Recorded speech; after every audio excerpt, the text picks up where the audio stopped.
he hosted lots of orgies.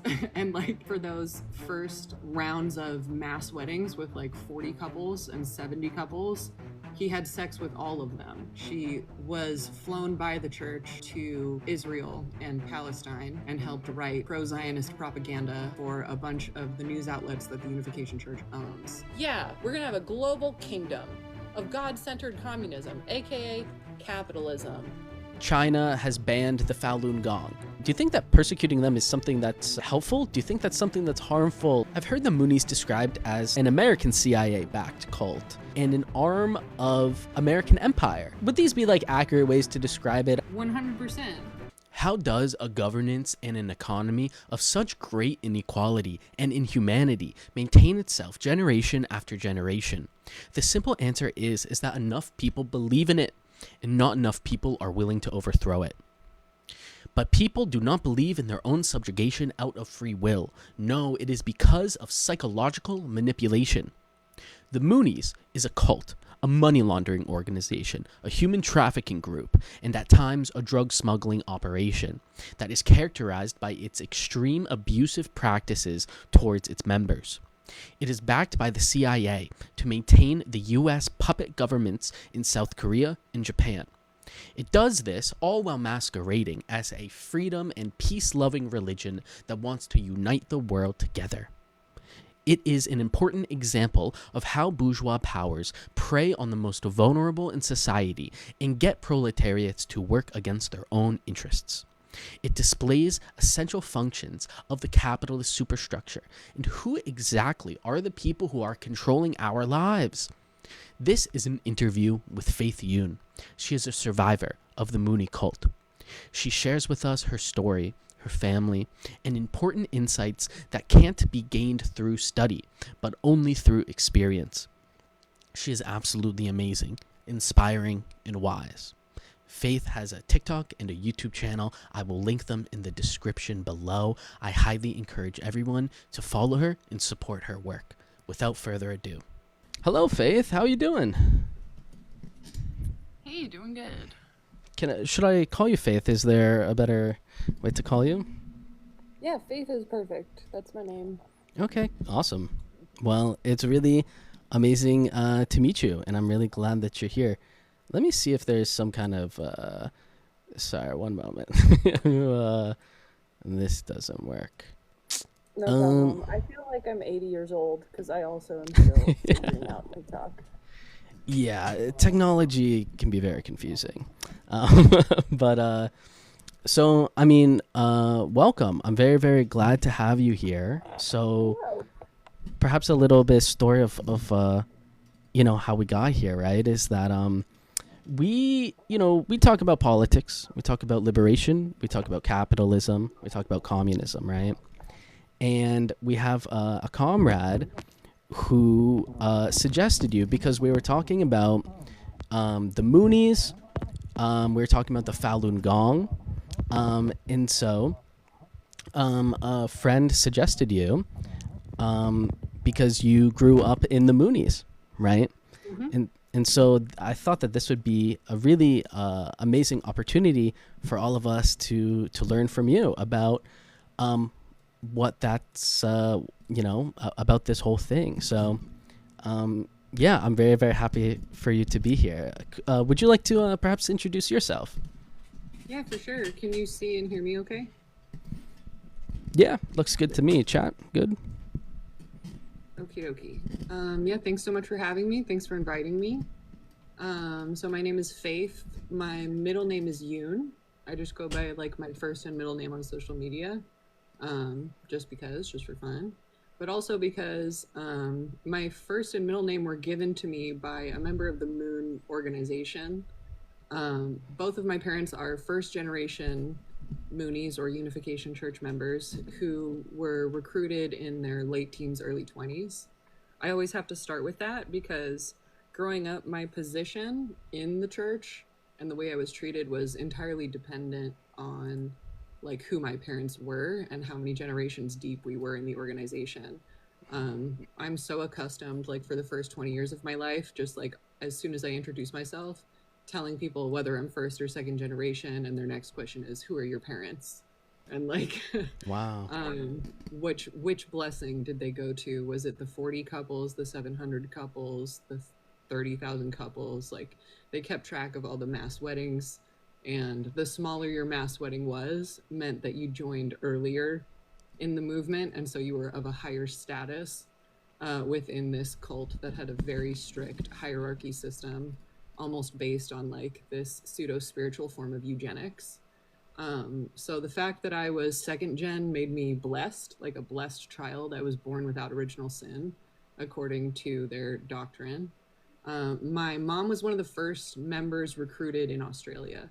She had finally made it into her dream art school after transferring from a smaller university. She was, for the first time in her life, exploring fashion and was wearing this big, bright floral hat with like a huge rim. And she was walking across the campus of RMIT in Melbourne, Australia, when a woman from London, who was there specifically to recruit new members, saw her and made a beeline straight for her. I haven't spoken to my mom in almost 10 years because I've gone no contact with my entire Unification Church family for my own safety. But every time she retells that story, she sprinkles a little magical manipulation in there. And she's like, yeah, I was guided spiritually by our ancestors to wear that hat so that my spiritual mother could find me. And like, wow. My dad had dropped out of U of O. Actually, I think he'd been expelled hilariously for helping sell weed, even though people do that all the time there now. Yeah. But he was raised Seventh-day Adventist, and he had a lot of shame wrapped around how his failed college experience went. He was friends and roommates with a man who was trying to marry a 16-year-old, if that gives you any indication of the types of things he was okay with, and the people that fascists recruit.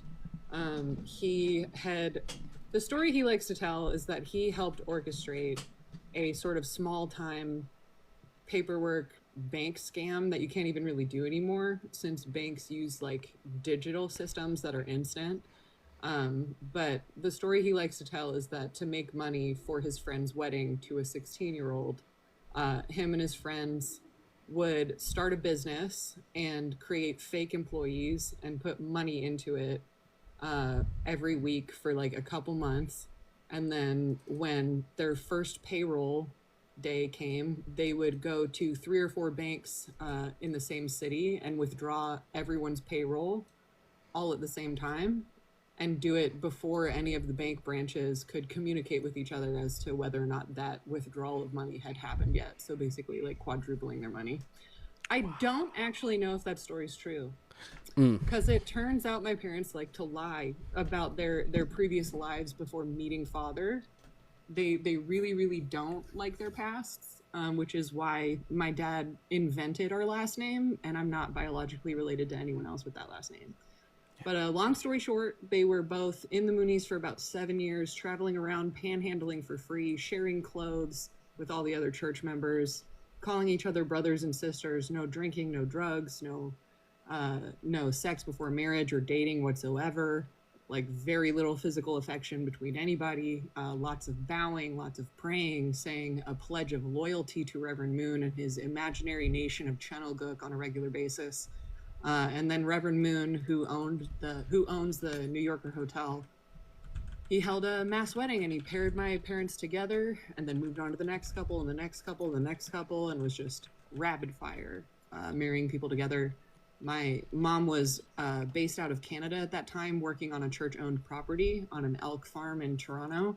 She had illegally entered the country to go to that matching ceremony and kept sneaking back and forth over the border with a bunch of people to be able to go to events in Manhattan, even though she was an Australian citizen living in Canada.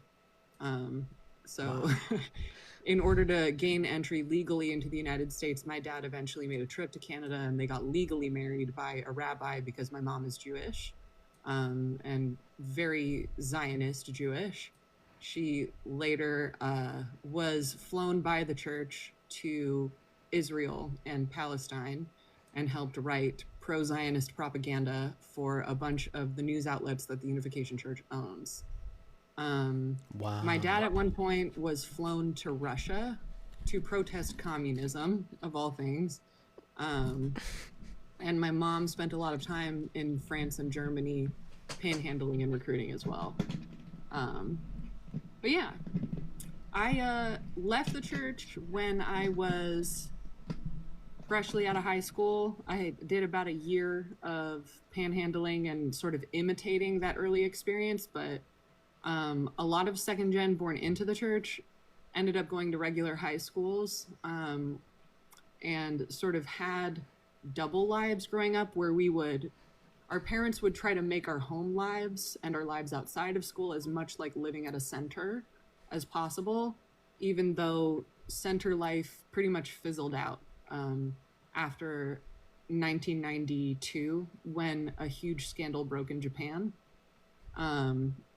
There was a book published in Japan that exposed that Reverend Moon was not pious at all. He hosted lots of orgies and like for those first rounds of mass weddings with like 40 couples and 70 couples, he had sex with all of them. It's like it goes back to this very odd, very sexual ritual that was popular during the aftermath of World War II, which is when Reverend Moon was plucked out of obscurity and hired by the South Korean CIA to create a political tool and a money laundering tool that the first head of the South Korean CIA, Kim Jong-pil, I think I was about to say Park Jong-hee, but that's the guy that Kim Jong-pil helped put into power. Kim Jong-pil was the first head of the South Korean CIA. And he chose Reverend Moon because Reverend Moon was about to go to prison for a very long time for raping a bunch of college girls at one of the first all-women's universities in South Korea. And so he didn't have a lot of, he was between a rock and a hard place. It was like, okay, you either work for the South Korean CIA, even though you were born in Pyongyang and you're really loyal to like a unified Korea, we don't really give a fuck. You're either going to work for South Korea or you're going to go to prison for being a pedophile. And he was like, say no more. Okay, I'll take the money. So, yeah, a book in Japan came out that had a lot of meticulous notes. It held up to scrutiny and to cover his ass and to try to get ahead of the scandal. Reverend Moon went back to his American population and said, okay, remember when I said we were all going to live together forever? I fucking lied. I mean, I got a new inspiration from God. Yeah, I just got off the phone with God. And God says, our new direction is this thing called home church. You're all going to go home. You're all going to get the fuck out. And you're all going to go exactly back to the families that I have been telling you for the past 15 years to never speak to again. You're going to speak to them again. And you're going to go back to your husband's hometown. And if that's too inconvenient, then just go back to your, I don't care. Like he kept making exceptions to his own rules as long as people got off of the church-owned properties. And so he basically started kicking members out of the full-time centers, shutting down those full-time centers, converting them into regular businesses that he could distance his cultiness from. And he very much retreated from public cult leader life in 1992. So my entire childhood, like our parents were trying to keep that dream alive and coping with a lot of trauma. And I was trying to get a job at the headquarters of the church in New York after high school because I had been told I wasn't allowed to go to college. I was told that college was evil. It was Satan's indoctrination camp. Only the worst and most awful things would happen to me spiritually and potentially physically as like spiritual retribution for disrespecting my family and the movement for going to college. And that's moving to headquarters and meeting Reverend Moon's daughter is when I started to see some really like I had seen some hypocrisies that were bothering me. I had already made the decision to sort of like slowly back away and leave gracefully and quietly years before that. I had already planned some sort of like very, very cutesy, very demure, like escape for myself. But I was confronted head on with a lot of really obnoxious, like sadistic maltreatment of members really for the first time. When I met Reverend Moon's daughter, Tatiana Moon, I saw how she was just like firing everyone with no notice who wasn't 100% blindly emotionally loyal to her because she was hiding a pregnancy and she was on a time crunch before her belly started showing. her and her husband, who were supposed to be this like ideal couple, were cheating on each other all the time and didn't really care. They were like barely holding up appearances. And she just wanted to be able to have that baby without shit hitting the fan. But one of her own biological sons was sick of her lies and exposed her anyway, like found the birth certificate of that child and published it on Facebook for all of the members to see. So I left and I sort of just dove headfirst into the outside world, made a bunch of friends at a job that I found off of Craigslist. I've been deconstructing ever since, going to a lot of trauma therapy.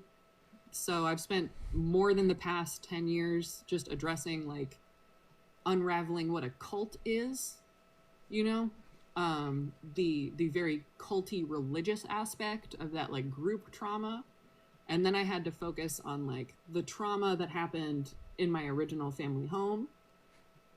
In the past 4 years, I've discovered I've been neurodivergent this whole time, which is news to me because according to the Moonies, neurodivergence isn't real and you're just like spiritually weak. So that's been an exciting adventure to learn about. But yeah, that was a lot. I spoke for a long time. Please say words. No, I mean, this is amazing, you know? Oh my goodness. I mean, I'm really, really grateful for you, sharing all this with us. And I have so many questions. You know?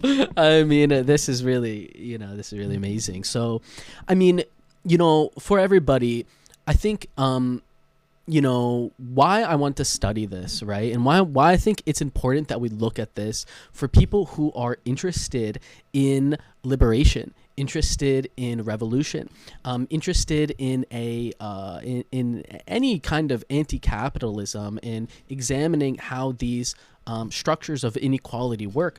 I think it's really important that we look at organizations like the Moonies because it hits all of these different intersections. And I mean, the first thing that strikes me is, I mean, the sheer inhumanity and suffering of all of this. I mean, I can't imagine how much harm this has done to the world, right? And to so many people. And so, wow, hearing you speak about this, it really, really hits. So can I ask you, like, can you speak more? I wasn't so aware of this, of the connection to the KCIA, the Korean Central Intelligence Agency, right? So this was like they like blackmailed him to be an agent of theirs, kind of Could you tell us this story more? So the first, like the founding, I don't know what word to use, CEO, the head of the South Korean CIA in this very new fledgling government after a coup in South Korea, right? The head of the CIA, Kim Jong-pil, for his very first project for this new intelligence agency, he approached Reverend Moon while Reverend Moon was in jail, waiting to be sentenced for an enormous sex scandal that happened at Ewha University. So I don't think there's a record of how that actual literal conversation went down, but people who are sitting in jail waiting to be charged with a sex scandal tend not to have a lot of options. You know what I mean? Yeah. It doesn't really take too much of a leap of an imagination to imagine, how that would have gone down. And the idea was like, so Reverend Moon had tried to go legit with his religion. I'm trying so hard to sound academic. If you right. I'm really smart. I mean, please just So like, Reverend Moon had tried to legitimize his very bizarre blend of Confucianism, baptism that was having an explosive revival in the Korean countryside at that time, and Confucianism, all sort of blended into one. It was this very unique strain of like charismatic preaching for hours and hours at a time. and like very passionately talking about like the providence of Jesus and preparing for the second coming of Christ, but then also to appeal to that audience of desperate, starving, like very scared, war-torn Korean people, and appealing to their culture. It was also mixing together like, and this morning we saw a crane, and that's a sign from God that this is going to happen, like seeing symbolism in nature everywhere and sort of assigning legitimacy to what you're saying by applying all of these like colloquial superstitions to what you're saying. Reverend Moon learned how to do that by attending another woman's church who did very much the same thing. Reverend Moon was one of maybe like half a dozen or more countryside pastors who were participating in these like small group charismatic preaching church services. And a lot of them had orgies, to be real with you. A lot of them claimed to be preparing for the second coming of Christ. And at least 4 of them claimed to literally be the second coming of Christ.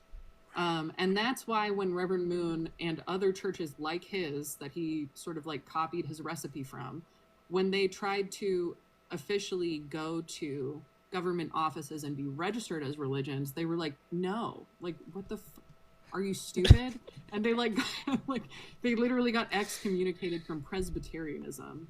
And if anyone's familiar with like Presbyterianism, like they let a lot of shit slide, and even the Presbyterians were like, no, like you can't call yourself Jesus. Yeah. I mean, we don't have a lot of lines, but you crossed the one that we have. And so the reason we know that the Unification Church was invented, like resuscitated from nearly being gone forever when Reverend Moon would have gone to prison for raping underage girls and coercing people during a time of war to have non-consensual sex with him and unprotected sex with him, and then cover their ass by immediately going and having sex with their husbands in case he had gotten them pregnant.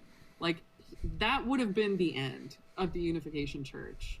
But Kim Jong-pil fished him out of prison, went to the government that he helped install by force with the military, and was like, hey, guess what?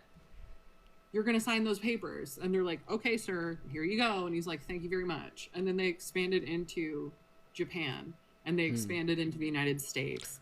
And all of a sudden they have more money than they know what to do with, because the self-proclaimed world richest fascist and former BFF with Mussolini, Roichi Sasakawa, was like, hey, have you figured out a way to launder my money yet?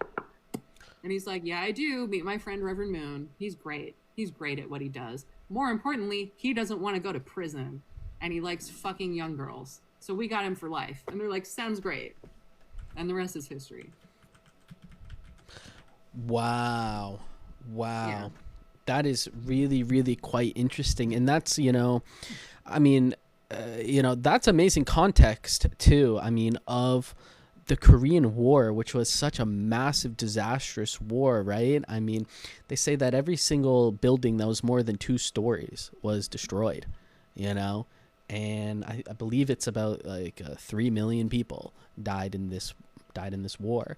And so, I mean, that makes a lot of sense. Used illegal chemical weapons that were developed at Unit 731 at the outposts in China that Japan likes to pretend never happened. Yeah. Unit 731, the Japanese, during World War II. Yeah. Oh my goodness. Yeah. Wow. I mean, this puts a whole nother perspective on, like, him coming to the US and being like, God bless America, and I love peace and love, and everybody needs to come together. Oh my goodness, man. Wow. Yeah, and so there's a lot of connections to fascists as well. So can I ask you, right? I mean,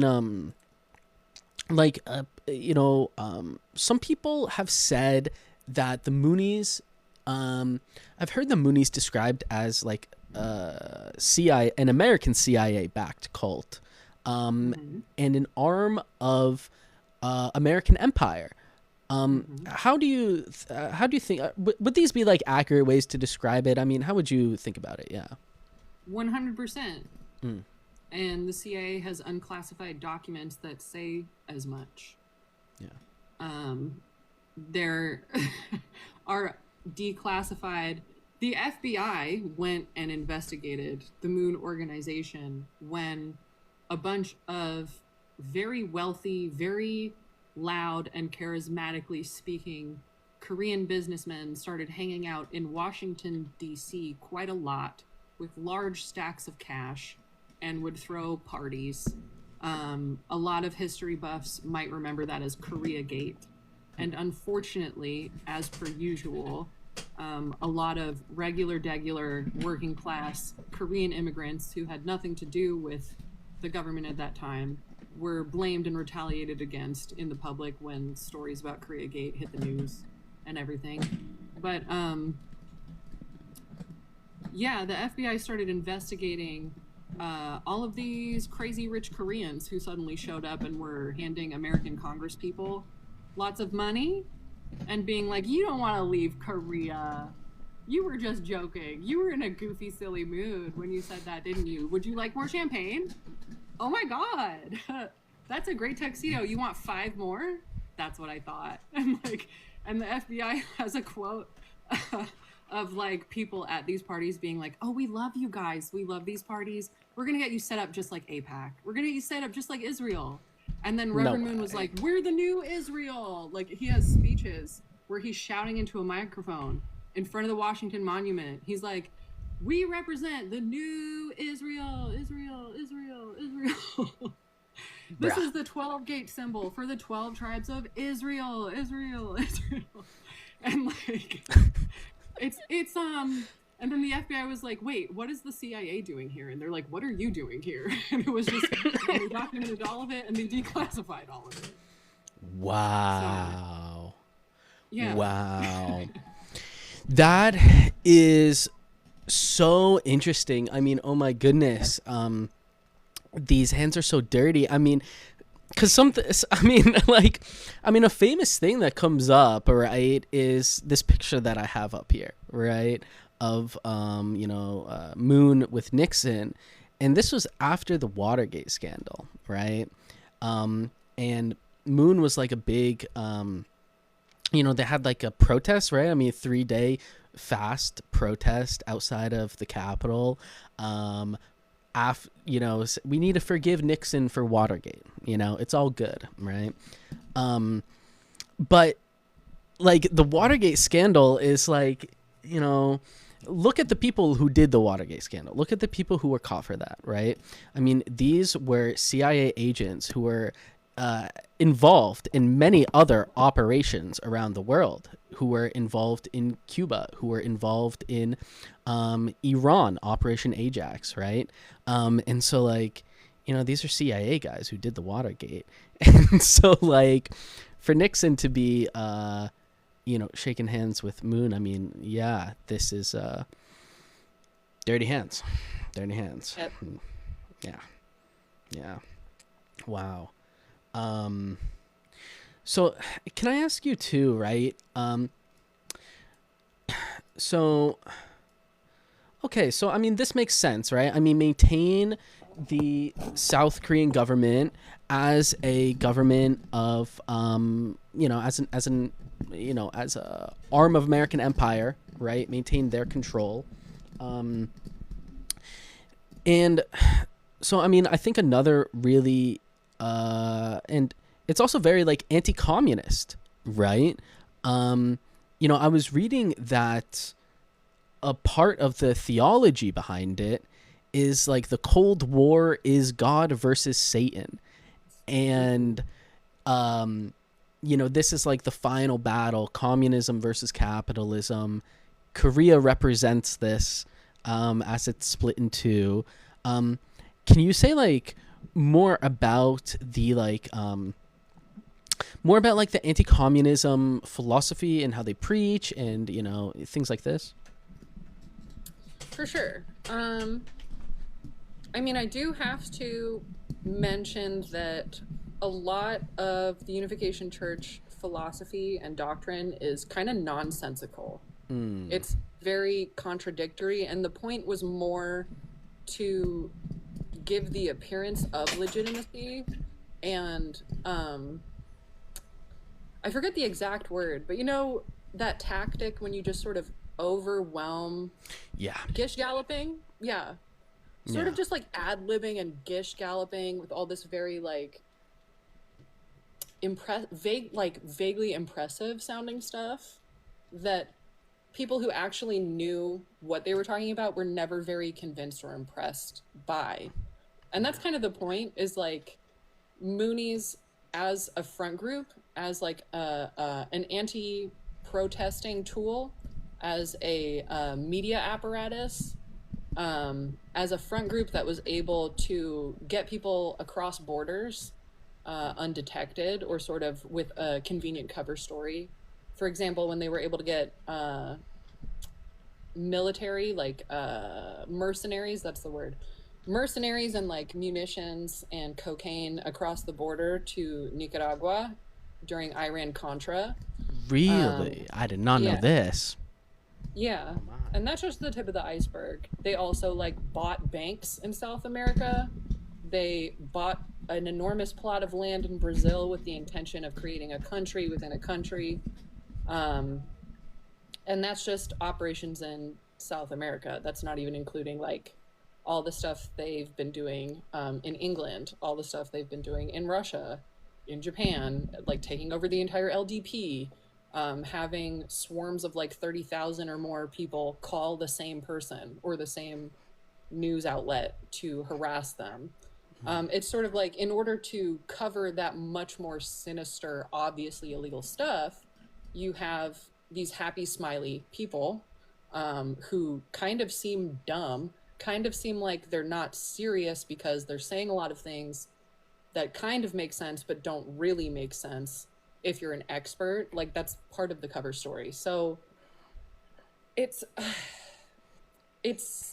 it was almost like anti-intellectual. It was like pseudo-intellectualism to satisfy people who needed to feel as though they were morally superior to people who graduated from MIT, who wanted to believe in spirituality. So Reverend Moon would often say that his divinely inspired teachings were a combination of science and religion, because religion is the why and science is the how, and God is the ultimate scientist. So evolution is true. It was just heavenly design, or like intentional design.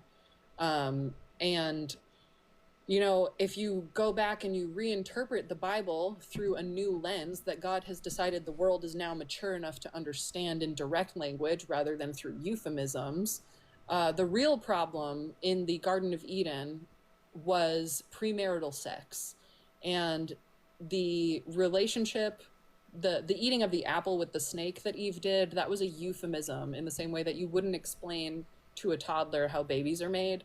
That was a euphemism, and Eve fucked an angel and had premarital sex without the permission of God, away from her husband. And the purpose of life is to have very feminine women and very masculine men in 100% heterosexual families, because homosexuality is a disgusting, rotten sin, and intersex people aren't real, and transgender people are diseased and possessed by demons. And your job is to have as many babies as possible. And the greatest scientist in the universe, God, who says that I'm his favorite and his son and the second coming of Jesus, thank you very much, Sky Daddy. God says that women are designed to have babies more than anything else. And sure, sometimes they're helpful and they have great ideas, but ultimately they're supposed to get pregnant as soon as possible. That's why I had 13 kids with my wife. That's why you need to have that many as well. You need to populate the earth. So your goal is 3 things. You're going to be fruitful, multiply, and have dominion. We're literally just going to overpower the competition with generations and generations of people who are 100% capitalist. Communists had a great idea. They did a lot of things great. They saved a lot of money by not owning stuff, We like that. None of you are going to own anything, actually. You're going to give it all to me because I'm ordained by God, and we're in a gigantic cosmic chess game, okay? And in the same way you need pawns, respectfully, I love all of you, my children. Continue calling me daddy. Thank you very much. That is my kink. All of you children are going to give me all of your money so that I can be a king piece and a king maker. And I'm going to make moves in my private jet and my expensive stuff. They're going to believe me in this physical earthly realm because they're dumb and they're not spiritual like us. I'm so sorry that it makes things harder that I have to take your money to wear this disguise, but you own it too. We all did this together. Look at all these properties I let you live on until I randomly change my mind and traumatize you forever. And we're going to make God-centered communism. You're going to own nothing and be happy. We're going to have like a kingship, a kingdom. Yeah, we're going to have a global kingdom of God-centered communism, aka capitalism, where God-centered religious Christian people who believe in God and believe in Jesus and believe in me, Reverend Moon, most of all, you're going to have kings who make all the laws and don't let all these annoying other little people interfere with making laws. And you're all going to love each other so much, you won't need any other churches, you won't need any prisons, you won't need any universities. You'll all just live off the land and own the means of your production after you give me all your money. You'll get to keep all your food, right? You'll grow all your food, you'll keep all your food. You just won't actually have any money. And you'll all share clothes, right? You'll all be homesteading with lots of babies. You'll avoid the doctor because they don't know what they're talking about. And it was just like, it was vibes based. I hope that's helpful. But it was just like, they didn't actually want to give a lot of legitimate reasons that could be disproven.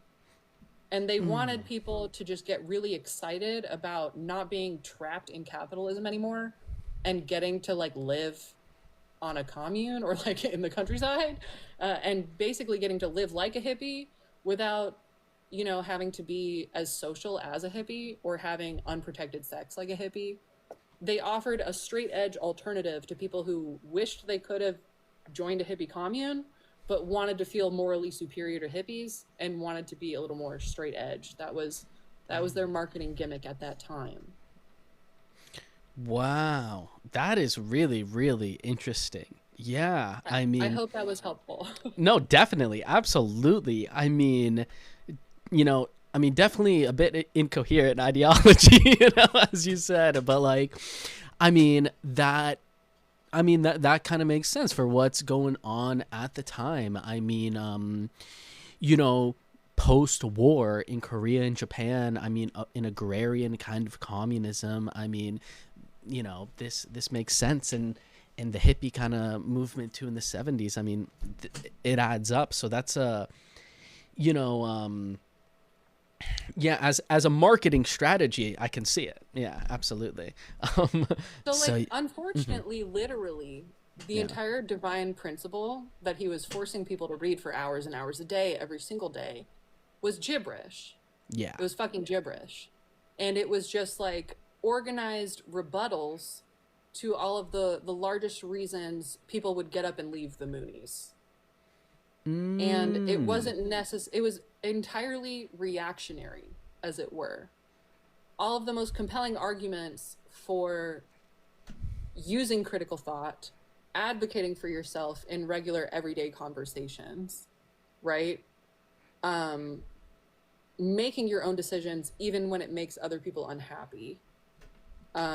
Saying no to things even though they have compelling reasons for you to say yes. Like, it was basically a bunch of emotional blackmail talking about how the fall really permanently stained mankind. It expelled mankind from the Garden of Eden and was the root of all sin. And it was Eve's fault. So women especially need to be obedient. They need to participate in this. You know, they need to let go of that whole college dream. They need to completely submit to their husbands and to True Father, Reverend Moon. Look at True Mother. She never says a word. And she never did. Like, she barely said anything. She withstood getting beaten. He decided he was going to marry her when she was 15 years old, 14 years old the first time he met her. Basically paid her mom to, like, save her for him. and then came back when she was like 16. Um, she watched her kids do cocaine and like beat their wives. She was the perfect silent accomplice. And like, it was immediate behavior control and emotional regulation from the start. It discouraged metacognition. It discouraged debate or democracy within the organization at all. It was like, humanity is dying. Look at all the wars happening. Look at all the evil, mean people out there harming children. Do you want that to continue? You're saying you hate babies? Oh, I'm sorry. You're saying you hate poor and starving children getting food? You want wars to continue? Okay, then keep asking questions. Exactly. See how that goes.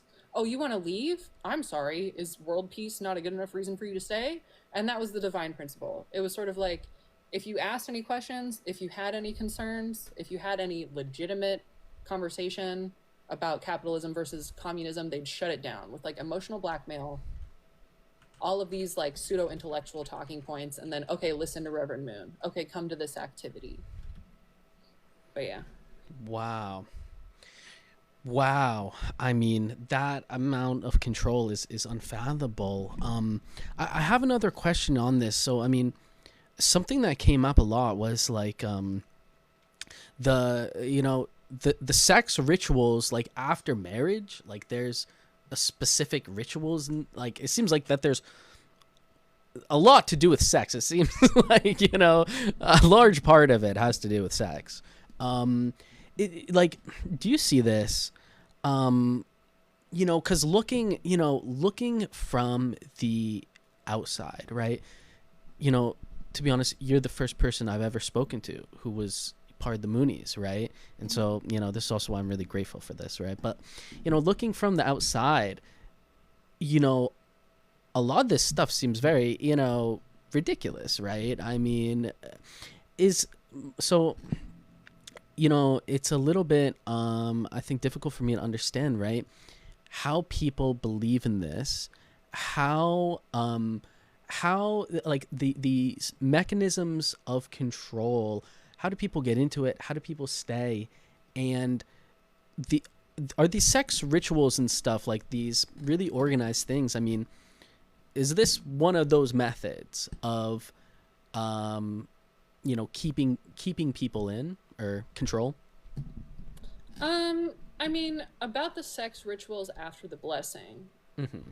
the Unification Church organization has definitely, they cooled off on that and sort of cleaned it up, scrubbed it from their history, stopped enforcing it hardly at all by the time I was of marriageable age. So an ancient teenager, as it were. And it was like, especially the more removed from public life that Reverend Moon became after too many scandals broke out and after he just had too much to do. You know what I'm saying? Too many appointments with too many heads of state. He's got places to be. He can't just like hang out at the potluck anymore. It was harder to require parents to get their kids to do things that made everybody deeply uncomfortable, like in their own homes. It was a little different when Reverend Moon and different literal members of the South Korean CIA were face to face with members, hitting them with long sticks, all living communally. Everyone bursts in and like wakes them up at 5 a.m. and dictates their whole schedule. That was a very different time. And there really has not been like a consistent, cohesive set of rules that has stayed the same the whole time, because this is not a real religion. It was never, they've been improvising everything on the fly, and they change and react to whatever huge scandal happens next to try to make sure it can't happen again. But so to answer your question, like how do people get sucked in? How do they join? It is impossible to answer that question without first addressing situatedness. That's one of the most helpful terms I've come across during different classes that I took via the Yanya Lalick Foundation.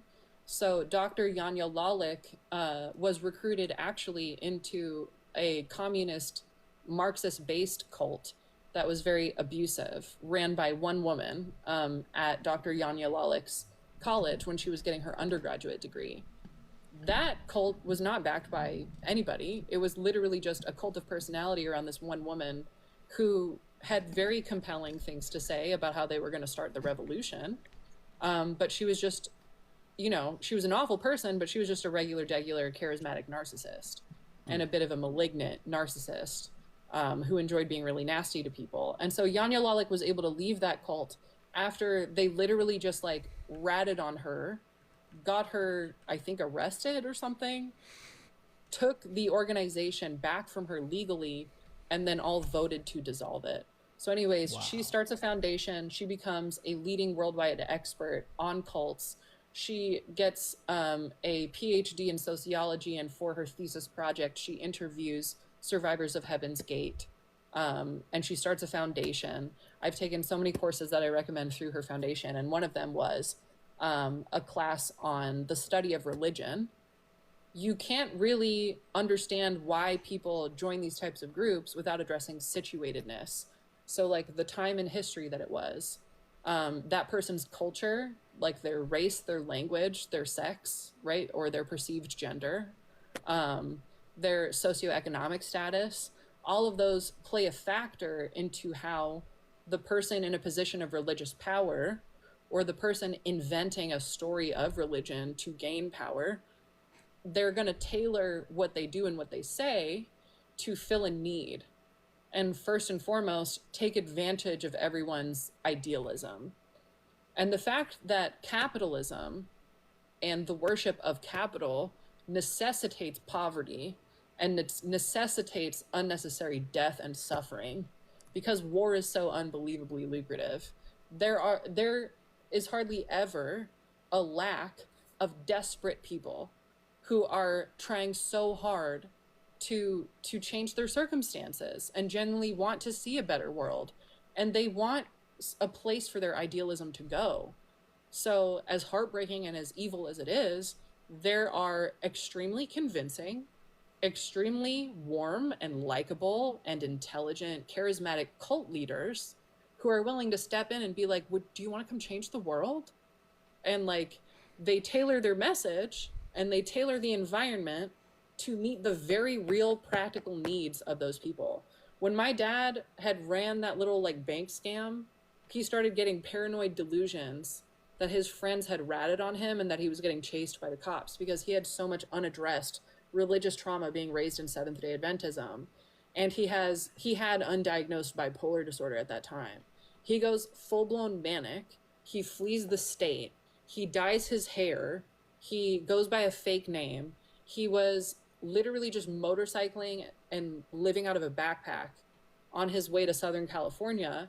He stops to sleep on the side of the road in the Bay Area, and some kind, loving person in very plain clothes smiled in his face and offered him a place to stay with warm food, and kind people who weren't going to rape him, who weren't going to rob him, and who weren't going to charge him anything.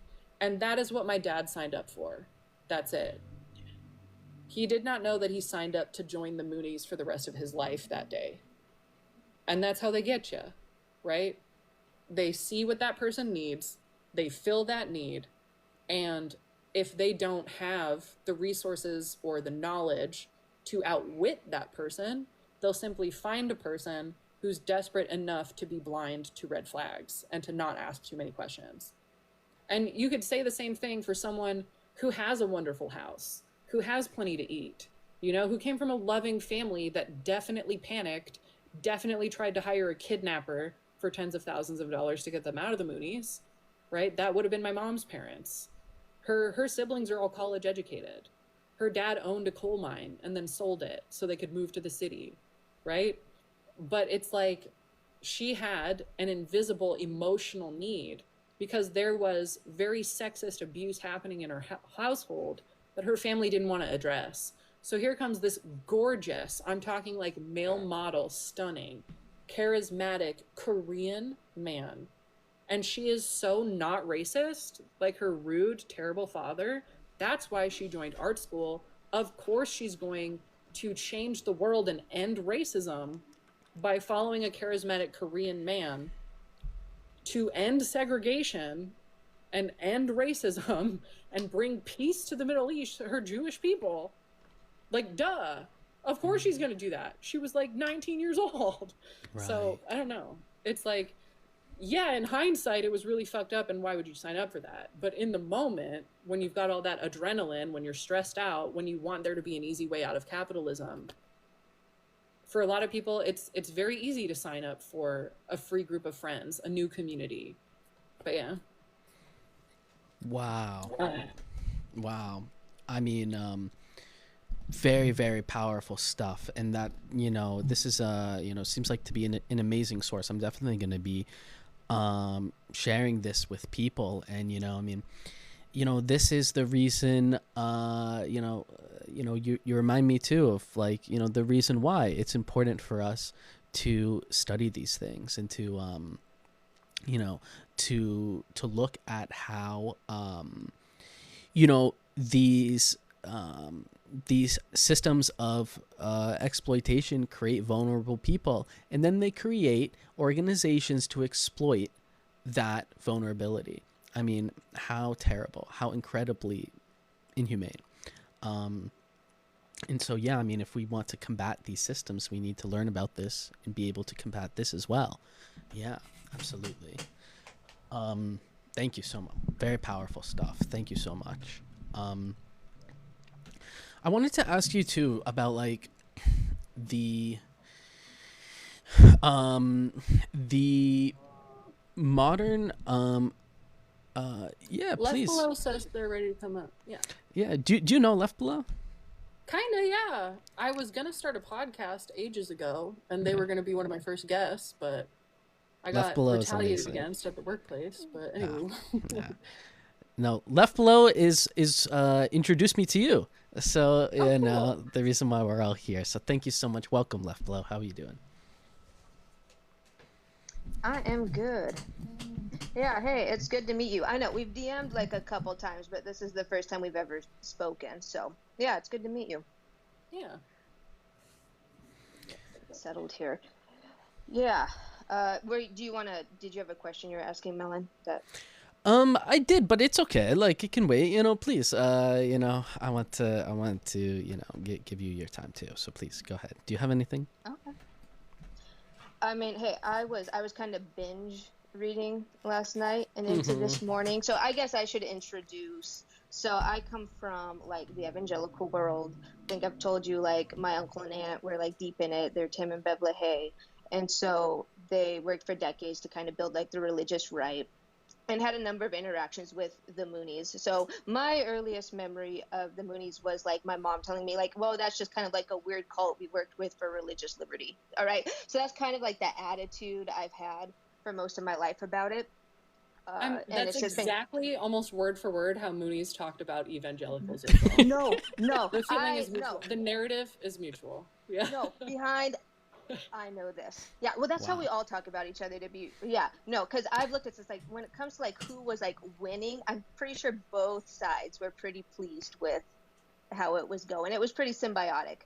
Yep. So, yeah, for sure. But, no, like, there's a lot of overlap, just kind of, like, in tactics, how, like, the purity culture, all that good stuff. I'm amazed you were allowed to go to high school. Yeah. But, yeah. Yeah. So that's interesting for me. But no, this morning I was looking at it. I've had questions. I've known there's like stuff there. Like I kind of think of it like as we're like almost like distant cult cousins that never met, but we know there's something on paper, right? And so I was kind of like, well, do you know like John Singlob? He was like the head of the CIA, the US CIA in South Korea.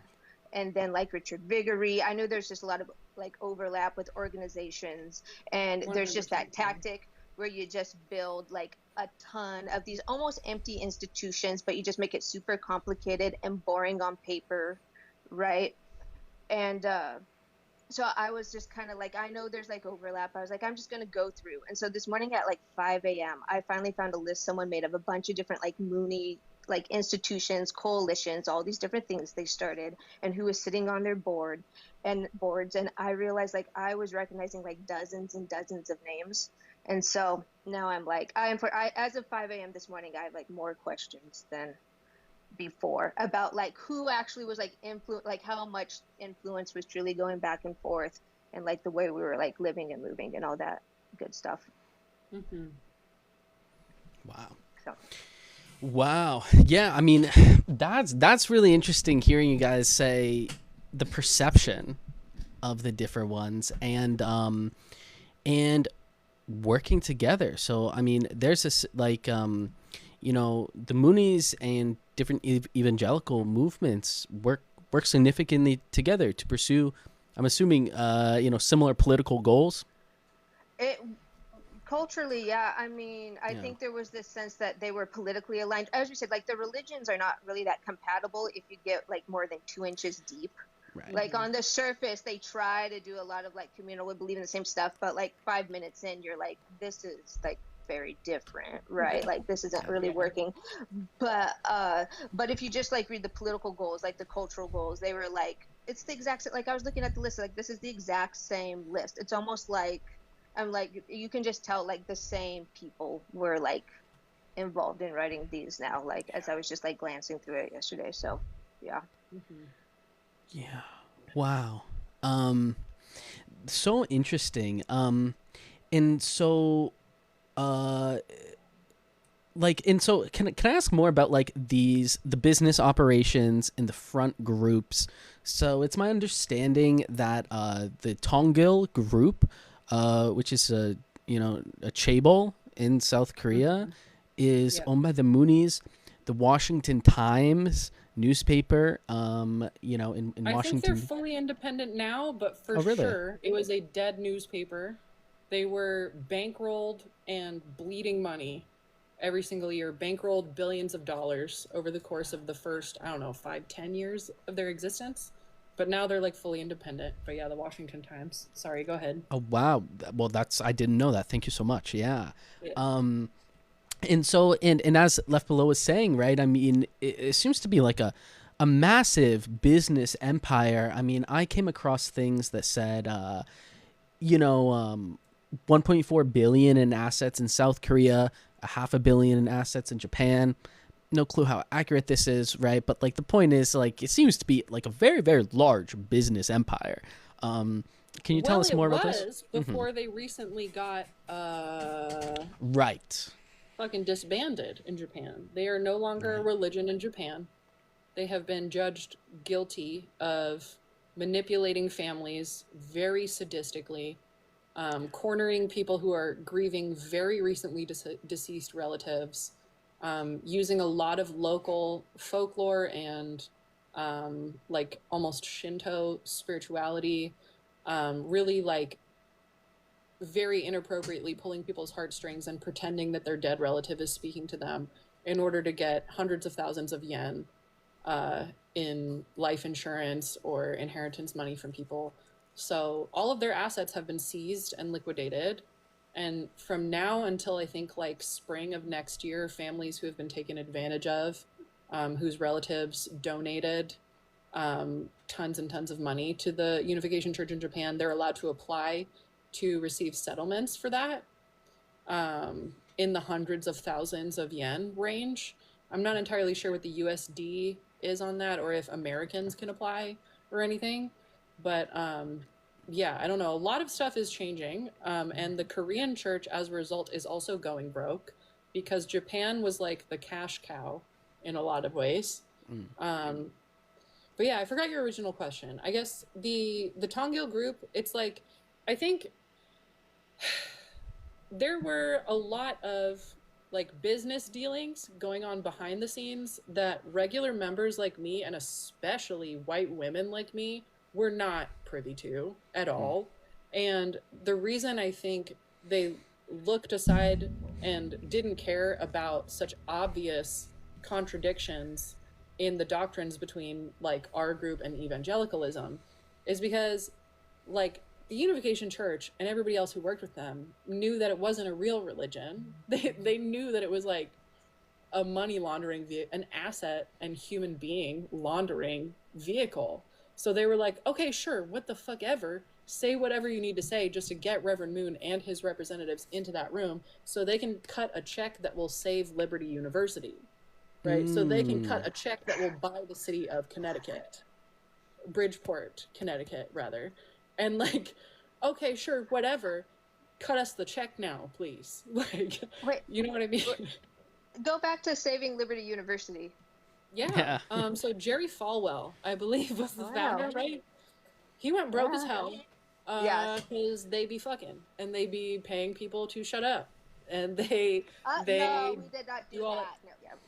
No, yeah. So Jerry Falwell, yeah, exactly.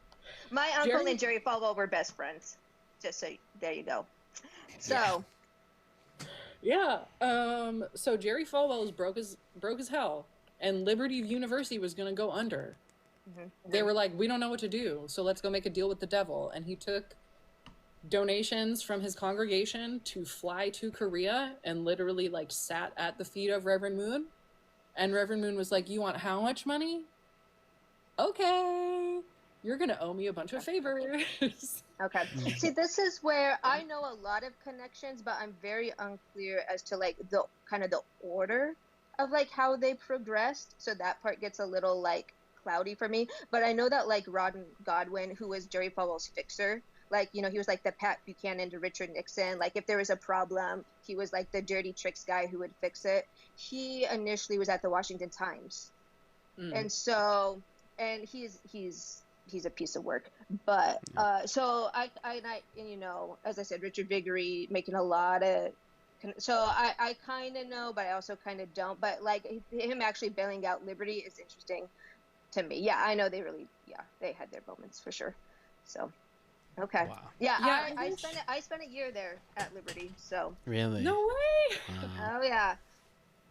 You know what's crazy? As I was fresh out of the Moonies and still sort of like mentally in, but physically breaking all the rules and knew I would never be allowed back in, I was like mentally still identifying as a Moonie, and I became best friends, like clicked immediately with this girl named Joanna, who was also working at the same sort of scammy sales company. We were paid fundraisers for Child Fund International. That later had to stop working with Child Fund International because not our office, but other offices were like lying to people and committing fraud.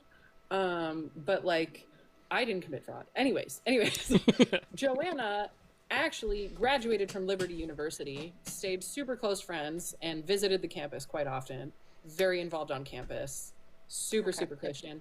And now, unfortunately, during the pandemic, was sucked into MAGA and a bunch of anti-vaccine conspiracies, so we don't really talk anymore. Wow. But yeah, and when that foundation is there, that happens easily. Yeah, no, I was very incognito there because both my uncle and aunt are on the board.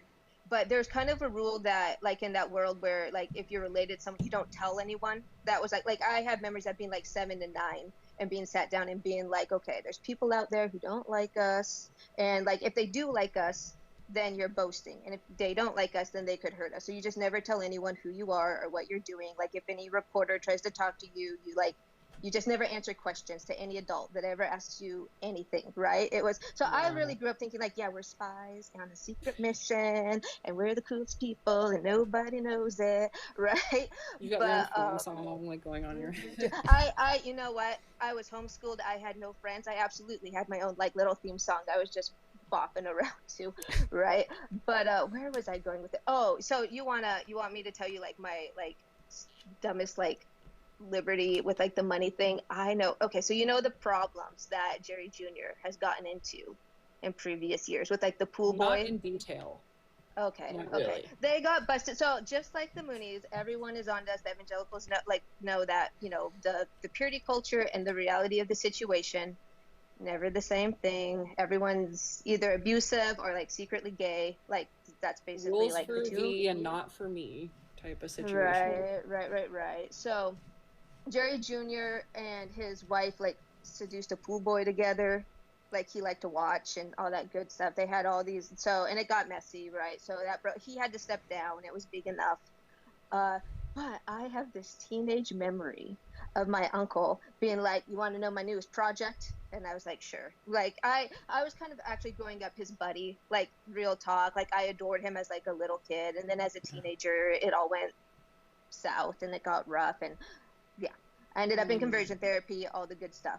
So, but when I was still, before that time, still like in his good graces, and we were buddies, he was like, "You want to know my newest project?" And I was like, "Yeah." He's like, "Well, I was talking to Jerry, and we decided that we need to build an ice rink at Liberty to attract young men from Canada to come down and play hockey."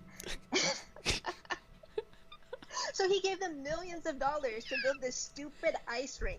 And no one knows that the reason was because the Follows wanted to get some like young Canadian hockey boys to come play hockey. I've never told that story to anyone. There you go. And even at the time, I was like, that is very specific. I don't know if I would put that in the pamphlet. People are going to be like, the specific need. yeah. Yeah.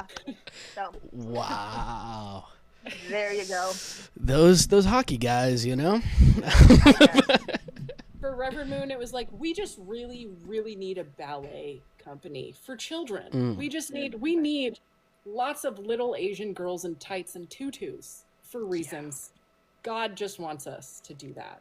That's why we need to buy the little angels. That's why they're ours now. Yeah. But anyway. Yeah. Oh my goodness, you know.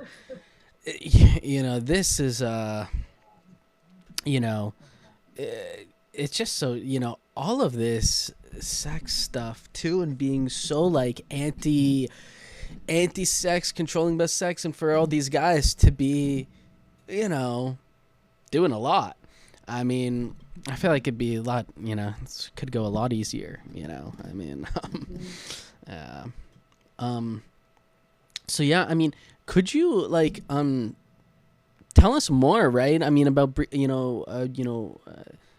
modern state of it, and what appears to be the downfall of it, and because as we said, right? I mean, in 2026, the courts of Japan, ordered it to disband. It's my understanding that Moon's wife is also has been arrested and charged in South Korea. So like, is it done? Is it staying around? Cause what's going on? Sorry, if you hear like grunting or anything, my dog is getting very jealous and wants a lot of attention right now. So I'm trying to multitask. But I would say no, unfortunately. I'm trying to, all these things I want to say hitting my brain all at the same time, and I'm just trying to figure out which one to say first. But I feel like, unfortunately, like the Unification Church might have died of natural causes, so to speak, like metaphorically, many, many times. But because they are such a helpful and well-connected organization that so many white Christian nationalists and evangelicals use, and honestly overseas as well, they helped install politicians that were just recently violently removed in India, right? Like, they're global, they're everywhere. They're in the Philippines, they're in Asia, they're in Africa, they are in African countries. I went to the west coast of Africa, I went to Cote d'Ivoire during a coup d'etat, right? To spend as much money at specific places as possible, right? So it's like, when you're that deep in it, you don't get to just quit. That's not how this works. And it really grinds my gears, makes my ass itch, whichever colloquialism you want to use.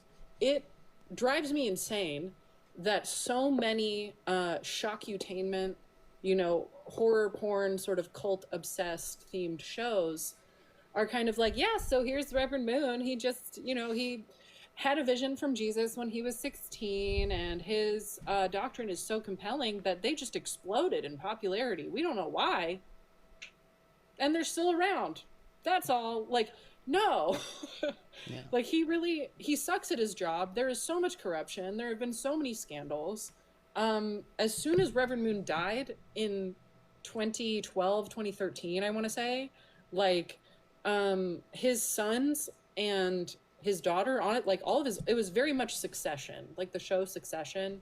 There was a power grab and a resource grab And his oldest son, who felt very jaded because he thought he was going to be like within the narrative of all of this brainwashing, right? Like in the storyline as a canon event, he thought he was going to like literally inherit the crown that Reverend Moon used to wear all the time and like be the third coming of Jesus or something.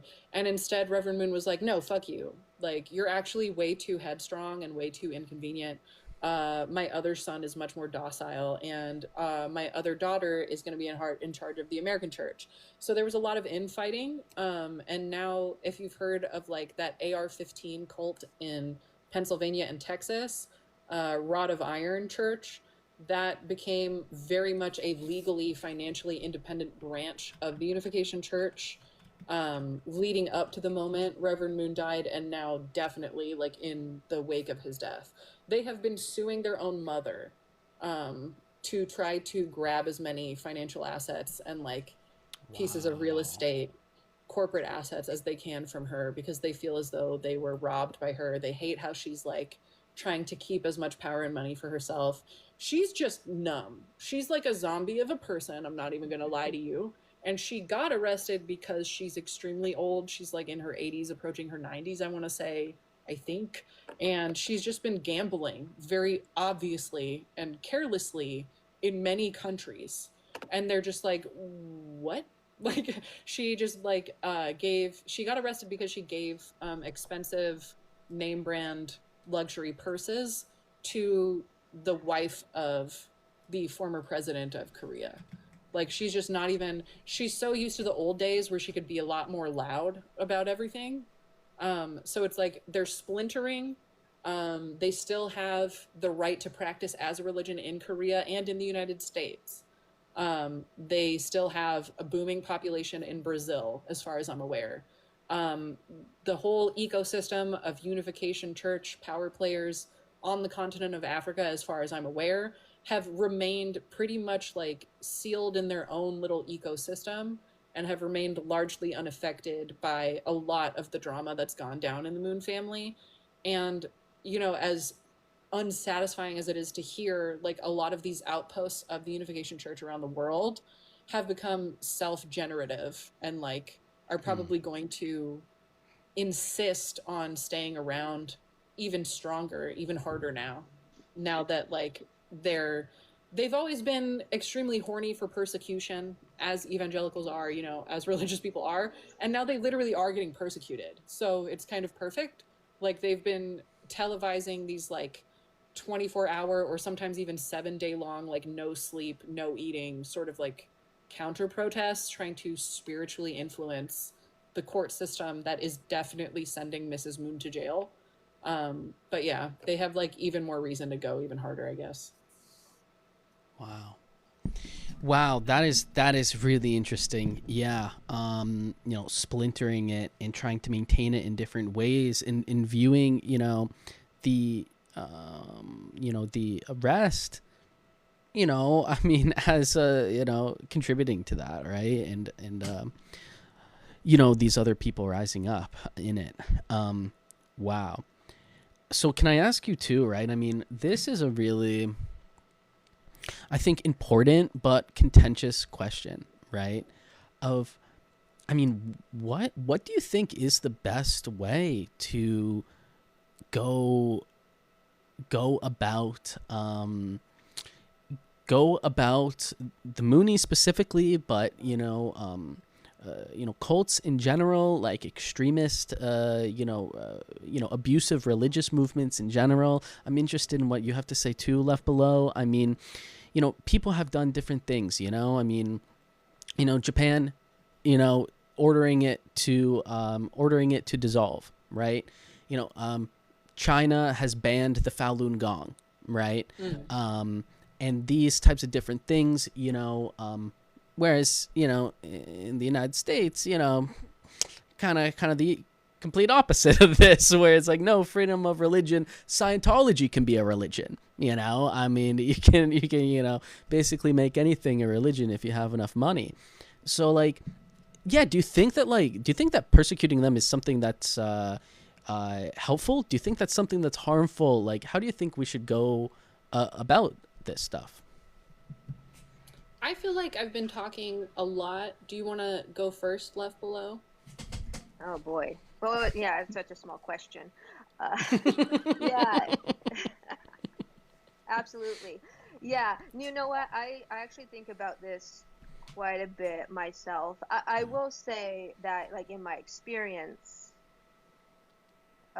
it's like relationships are like what it's about. Like I'm not really an advocate of you're gonna like debate someone out of something, you're gonna argue someone out of something, maybe one time on one policy, right? But like as far as like taking ownership and deconstructing and self-motivating, like at some point you just kind of have to have this moment where you realize like how people really see you. Like you see me as a jackass, you're scared of me, or you just think I'm a jerk or whatever, and you have to make a decision like, is like, do I want to have a relationship with this person? So I tend to think of it as like broken relationships is a much more effective way to talk about it than like political policy. That's just like a language that I think is going to work with religious people a little more, and like how humans interact. I'm trying to remember like all of what your question was now, but Do you think yeah, going the legal route to ban the religion okay, okay. does anything? You know what? Right. That is a double-edged sword. Actually, I do spend a lot of time, like, as of recently, thinking about this, like, the whole, do you, like, let go of churches as, like, a third space for organizing versus just, like, training it and, like, saying, no, we gotta, like, start over. And I'm honestly not prepared. I'm still, like, Yeah. I feel I can make the case either way. I think people actually have to, like, get together, talk, and make a decision about that. I do think, like, in America, culturally, if you were talking about right now, like some sort of like legit ban would not be well received by anyone. That's just like, right, like no matter where you are on the spectrum, that's not going to be well received, and I think that would backfire in a big way. Like you'd have to like go at it more from a, oh, this is tough because they've tried from a civil rights perspective. Yeah, I feel it's actually very like contentious right now, actually. Would you like to you say something and that might make me think of something? I wish I had a better memory. I wish I didn't have like trauma brain and former stoner brain, and I could remember like more specific dates and facts off the top of my head. But there is a document I can look up again that I found regarding the laws that France has been able to pass in regards of much more concretely separating church from state. Yeah. Like in regards to religions getting way too comfortable spending money and lobbying essentially for legal changes and for things that impact larger society, including people who are not members of that religion. And the United States was invited to participate in discussions about those laws, and then they were uninvited and specifically banned, and France stopped answering the United States calls about those. And their exact reason, they said there is too much hostile interference from, like, in so many words, I'm paraphrasing, but there's too much hostile and direct influence from Scientologists and Moonies. You are not talking about this in good faith, so you're not invited to these conversations anymore. And that to me says everything. The fact that Scientology requires people to spend hundreds of thousands of dollars in order to continue going up this bullshit ladder of spiritual enlightenment, and then Scientology turns around and spends that to buy entire fucking towns in Florida, and then gang stalks US politicians and FBI agents who dare hold Scientologists accountable. It just spits in the face of democracy and destroys the Constitution. The Constitution of the United States means absolutely nothing if a bunch of wealthy cult leaders in Scientology, Mormonism, whatever new like evangelical branch of it is, like whatever that weird procreating, arrowhead, I don't know, like people who can circumvent the law, who literally think they're ordained by God to be above the law and can pay whoever they want or physically murder and intimidate anyone they want. that can't coexist with democracy. It just can't. Quiverful, yes, thank you. Someone in the chat. I'm just like, arrows, something. But like, Quiverful is insane. Quiverful is insane. They are violating people's rights and like swapping out, like infiltrating fertility clinics and swapping out people's donations, like sperm donations, with the donations of random white men who just want to have more babies because they have this extremely sadistic, like eugenicist philosophy about how God has chosen the white race to save mankind. Quiverful is a hate group. They are a eugenicist group. They should not be allowed to exist. It is insane to me that they are allowed to exist. But if we had the power as a society to hold Quiverful accountable, we would be able and be obligated to hold Scientology accountable. And Scientology has killed people. Scientology allows their highest ranking members to kill people and be protected by the organization to do it. They're like, yeah, the aliens who used to inhabit your body said it's fine. And everyone will protect you from the consequences. And even just recently, the first judge that judged negatively against the Unification Church in Japan was found dead. And they had to retrial it with a new judge. Because magically, he was found to have like committed suicide with like, I think multiple suicide notes, a suicide note that like wasn't even in his handwriting or something like that, having shown no symptoms of depression. Yeah. Same thing happened to years and years ago in the early church in Japan when a journalist was going to try to expose the Unification Church. He was suddenly stabbed to death in the middle of the night on the rooftop of a building. Yeah. So it's like, there's the conversation to be had about how to get individual entry-level members away from a harmful worldview, right? And integrated back into society. That's one conversation. A completely different conversation is saying, okay, what the fuck? Do you believe in democracy or not? Because having a whole bunch of incredibly wealthy, incredibly well-connected men who genuinely have not been held accountable for murder, who are going around and saying like, oh, we can like hire and fire and get whoever we want elected. We can buy whatever cities we want. Like that, sorry, like other countries have stopped speaking to us because we allow that to happen. That's my million, I was going to say 2 cents, but that's my bank deposit. Right. Well, thank you so much. I mean, you know, it is a really difficult thing. I mean, you know, as an outsider, right? I mean, I look and I see all these different ones that we've mentioned. I did not know about Quiverful. That is wild. Oh my goodness. Mm-hmm. Are we talking about like the concept or like a specific, is there a specific group named Quiverful or just a movement in general? I'm pretty sure Quiverful is the largest branch of many like subgroups that believe in like overpopulating the planet with the white race specifically. Like, right. I know it as like the movement, but I wasn't clear if there was like actually like a group that named themselves that I was unfamiliar with. Okay. Yeah. I thought it was a group. Usually that's just kind of like the strategy of like, no birth control. We're going to have as many kids as possible. Like usually there's like a lot of like, frankly, like a lot Islamophobia behind that. It kind of like it really, I remember that really took off in like 2001, and it was like after 9/11, and they were like, they're going to out baby us, and then we're going to have Sharia law.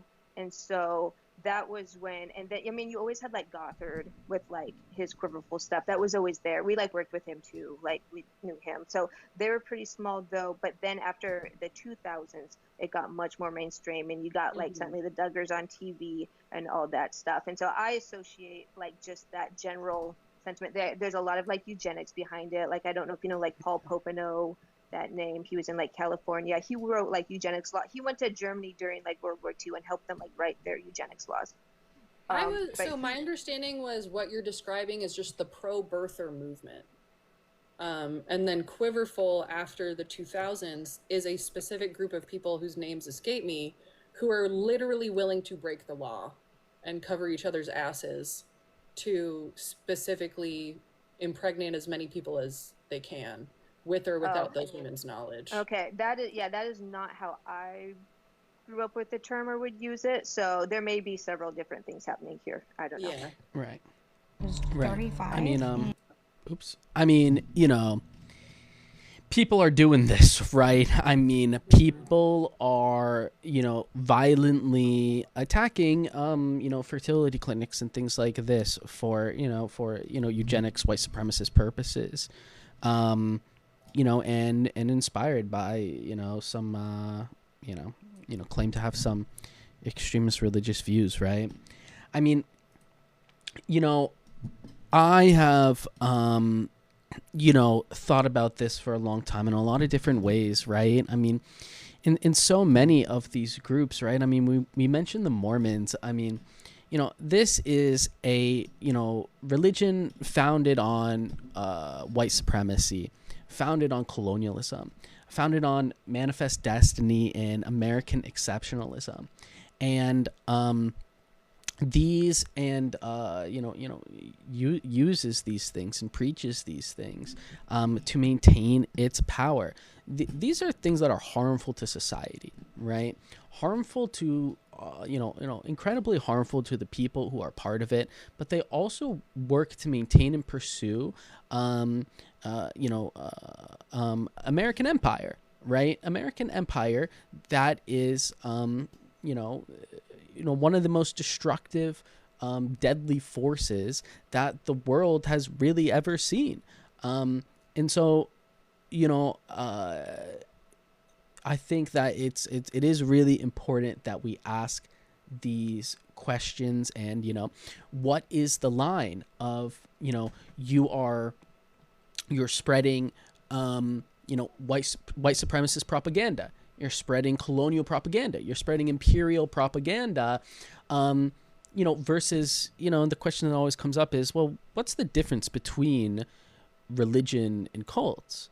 I mean, what's the difference between spreading, harmful rhetoric, versus, being a, an old religion that can be left up to interpret?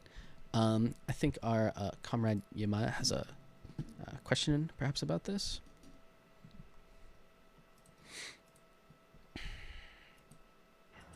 Yeah, so I kind of actually referred to this earlier, and it's that, so if I remember correctly, we're talking about the Moonies. They also have, what is the organization that they call it, like their outreach, the outreach branch? It's the Federation of, do you know what I'm talking about? Family, are you referring to Family Federation for World Peace? Not the world one. It's the other. No, it's the other one. It's the. So they pattern themselves after the UN. They have literally hundreds and hundreds of friend groups. A lot of them do outreach. Hold on. Let me go. I'm gonna need you to narrow it down a little bit. There's like a women's federation for world peace that I believe works with the UN. I was actually roommates with the executive assistant of the head of the Women's Fed program. She was very tired all the time and flying around all over the place from country to country. They have CARP. Don't ask me what that stands for. College something, but that was the college operations one. It's like awful. It's like research of principles. It's like the most meaningless name. Yeah, College Association for Research. I mean, they also brought True World Foods and popularized sushi in mainland America, and they did that by hiring members as like unpaid truckers who would work for illegally long hours, just like trying to get fresh fish across state lines as fast as they could. So I feel like they came up with that acronym just to be cute and be like, CARP, because we also do sushi. But right. So the unit, Oh my God. That was very good call on the Universal, acronym left below. Universal Peace Federation. Um, yeah. So my question is that so when I was reading about the Moonies, what I thought was interesting is they talked about the Universal Peace Federation as being a way to kind of give the institution like a facelift that is decidedly like not religious, right? And so my question really is this: is that like, so if we're talking about trying to go after these quote unquote cults, the fact of the matter is they pulled like the oldest trick in the book, that corporations essentially have done, right? So you have affiliates that are engendered, out of the same pot, and they serve, different functions, right? And so let's say that, if I understand like going after, the quote unquote church, but then what does that do to undermine their power if you have, like the federation, which has uh, a consultory position with the UN, um, so it's almost like you're not just dealing um, with a religious question anymore. There are quite literally, these, you know decidedly like non-religious, NGOs that are affiliated with these folk, right? And so I think that that's also part of the discussion, right? Sorry, I had a low battery notification. I don't know if that like messed up All good. Yeah, no worries. anything. Did you hear the question all right? Yeah, so that's a really good question. Like, what do we do as regular people, knowing that there are very pointed, very agenda driven religious organizations that are masquerading as non-religious organizations to gain power at the fucking UN, right? Like, what does that mean? And sorry, I love this question, and I'm starting to laugh a little bit because I just came back from the Democratic Socialists of America Socialist Summit in Chicago, and we were brainstorming on the first day. I was in the Palestine track, and I was with other like pro-Palestine socialists at the same table, and we had this big piece of butcher paper, and we were trying to graph out who we think on a scale from like ally to enemy and having no power and lots of power, where would we put these different news outlets? Where would we put these different organizations? And at one point someone was like, where do we put the UN? And just immediately I was like, the UN doesn't really do shit. The UN's like in the middle and they're down here. And everyone else around the table is shocked. And now I'm realizing it's because the Moonies have always had access to the UN. I've literally been roommates with a woman who like has met people from the UN, and we are 100%, we've infiltrated them a long time ago. Also, have you noticed that the UN hasn't done jack shit about the genocide in Palestine? Because somehow conveniently the US and Israel can vote in discussions about whether or not anything's happening in Palestine, and they somehow have ultimate veto power, even when everybody else says like, can you fucking not? Can you stop doing genocide? They're like, I don't know, we don't think it's genocide. I think this exact problem is why France is requiring everyone who works in their government to transfer off of American-owned technology and convert to Linux. They have stopped allowing the United States to participate in conversations about the difference between religious organizations and non-religious organizations and how much freedom of religion extends into decisions about society. And I mean, to get down to it, to like the bones of the issue, this goes right back to the newly, like, well, not newly, it's been declassified for decades now, but this goes back to the declassified documents that prove the Unification Church was never a legitimate religion. It had already been turned down as a legitimate religion in Korea. it was forced to become a religion by a man who orchestrated a coup with the power of the military. It was instituted as a legally recognized religion specifically to be a political influence tool, to allow the South Korean CIA, which was a proxy for the American CIA, that's why they had the same name, right? It was to allow the CIA to inflict undue influence in political discussions. So you've really hit the nail on the head. Like, what do we do? I don't know. Maybe that's a question for the CIA. You know, like, what are you doing having such a powerful position detached from any country with a mask over your face, so heavily influencing discussions at the UN? I don't know. I kind of hate having these conversations too, because then I'm inviting everyone to be just as paranoid as I am all the time. Once you see it, you can't unsee it, and it makes life a lot less fun. It really kills the vibe. But yeah, that's kind of where I've landed. Sorry, go ahead. Yeah, so I think in my mind, right, when the point is to understand that this is not merely about going after a quote unquote, religious organization. That's the point, right? Is to, when we're engaging these conversations, understand, oh, we're dealing with a many-headed hydra here, right?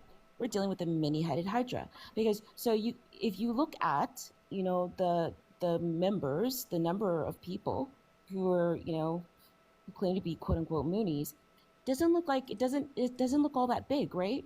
But what I was immediately floored by was that there are all these different affiliated institutions, and it was very, very clear to me they were each like patterned in ways to look innocuous, right? So if we're talking about the Federation, for example, why the fuck does the logo look disturbingly similar to the UN logo? Talking about peace and cooperation, that is so incredibly intentional, right? And my background is in law and public health, right? And so I immediately, understood what the hell was happening. They're having, so my father is Guyanese, and the Moonies literally, they have a hospital in Georgetown, Guyana. Why the fuck do they have that? Why do they do that? I know why they do that. That's a very like intentional and strategic way of getting your foothold, right, into areas that you think that you can exploit economically, socially or politically. And so we know that, oh my God, why can't sorry, I just took magnesium now. So now I'm just like having a brain fart. What do they call it? Philanthropy. Yeah. Philanthropy, big thing, right? NGOs, big thing. Nonprofits, big thing.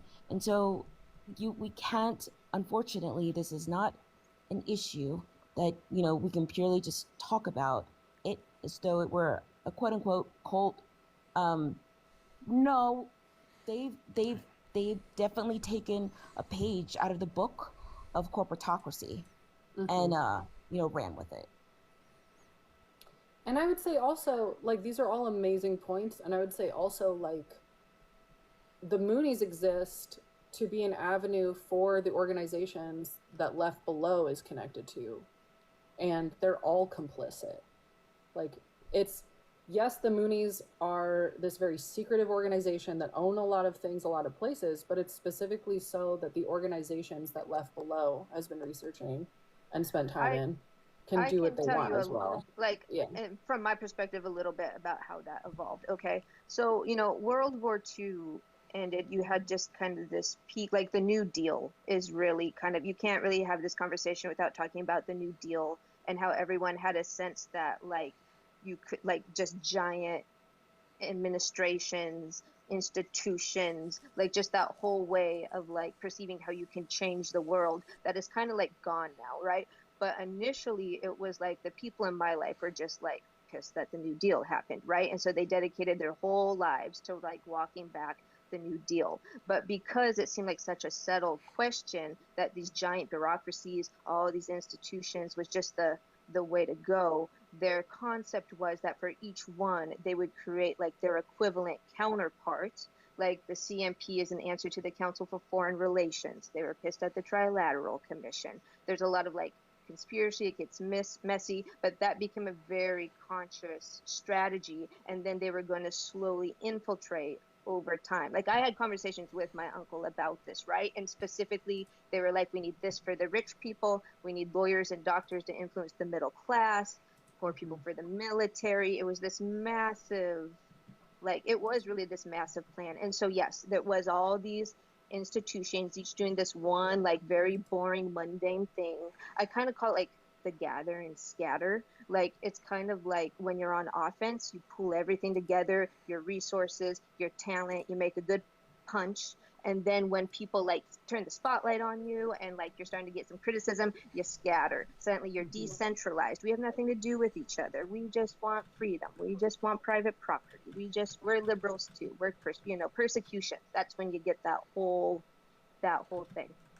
So yes, this is where I'm kind of like now reassessing a little bit where this, like, I don't know who you would say had that initial idea. Like lots of like liberal academics are currently saying like Paul Weyrich is like the guy they like to go to for that. I was like, well, before that, us and the John Birch Society were doing that. Robert Welch was talking about how you make parallel institutions to give yourself plausible deniability.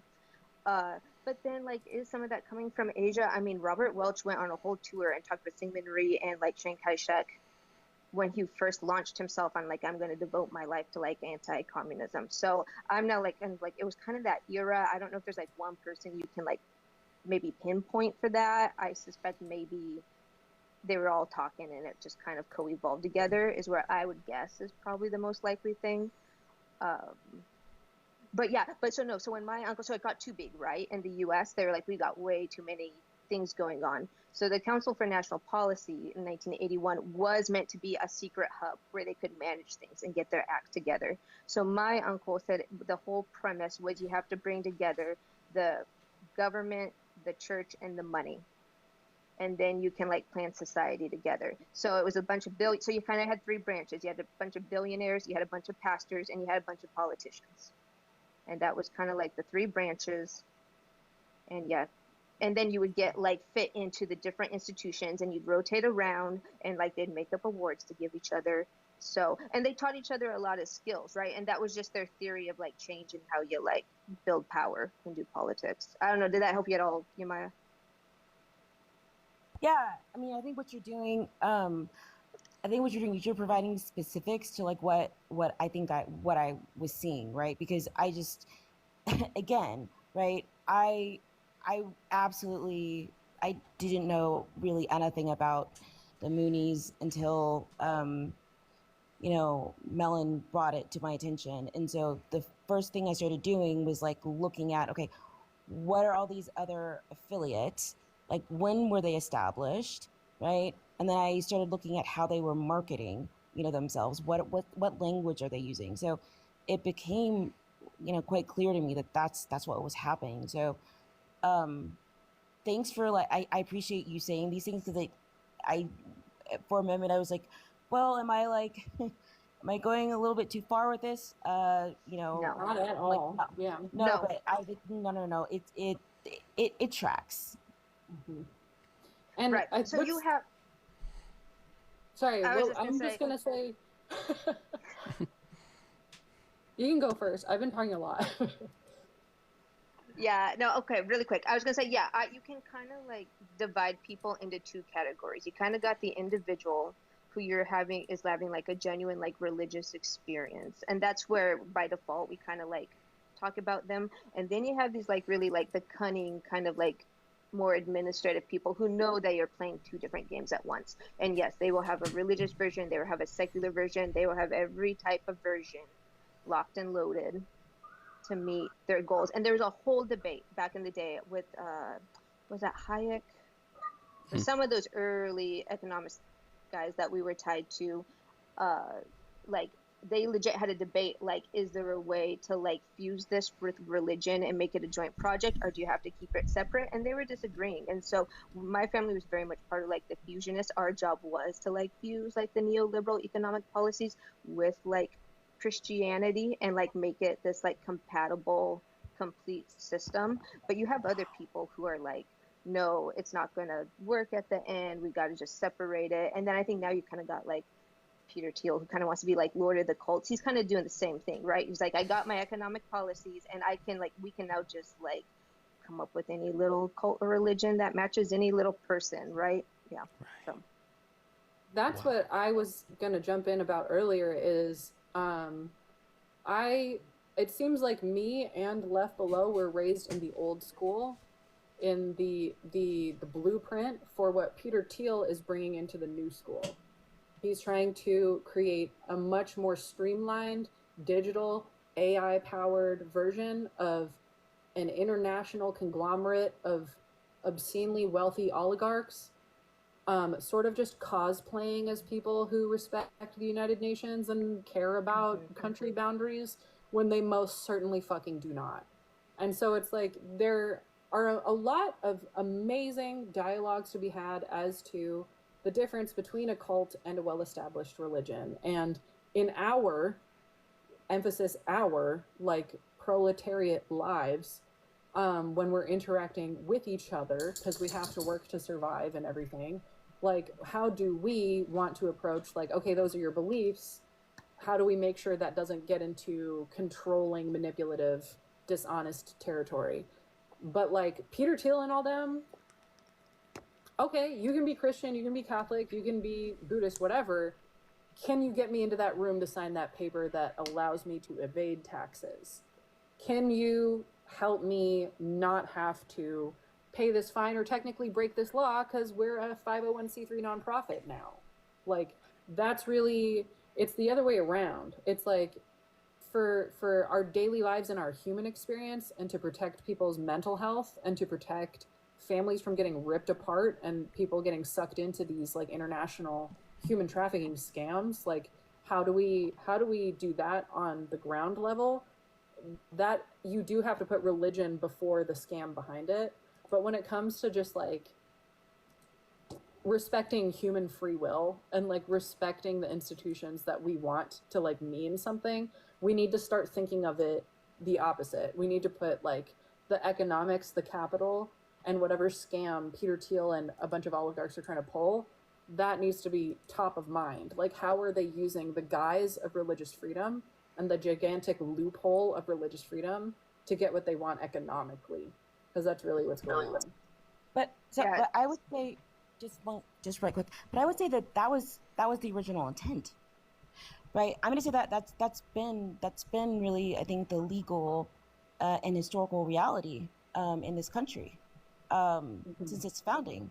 Like, you always had these, religious institutions that were intimately, tied to the economic, right? This whole and it's been forever, right, since I've read about this, but this whole notion of the United States as being sort of the paragon of religious freedom, that's a fiction. And the reason why I say it's a fiction is because if we look at how people talked about, or not say people, how a lot of us were indoctrinated with, why this country, came to be in the first place. One of the first things they say is religious freedom. We know that's bullshit, right?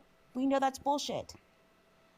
And so this is why they'll focus on like the Pilgrims as being, the first permanent, English colony in the United States, when we know it was really, Jamestown, who went there? You're talking about indentured servants and a fucking corporation, right? And so what I'm going to say is that I don't want to make it. I don't think that there was ever a time in which religious institutions in this country and before it became this country they always played a critical role in maintaining and facilitating, capital.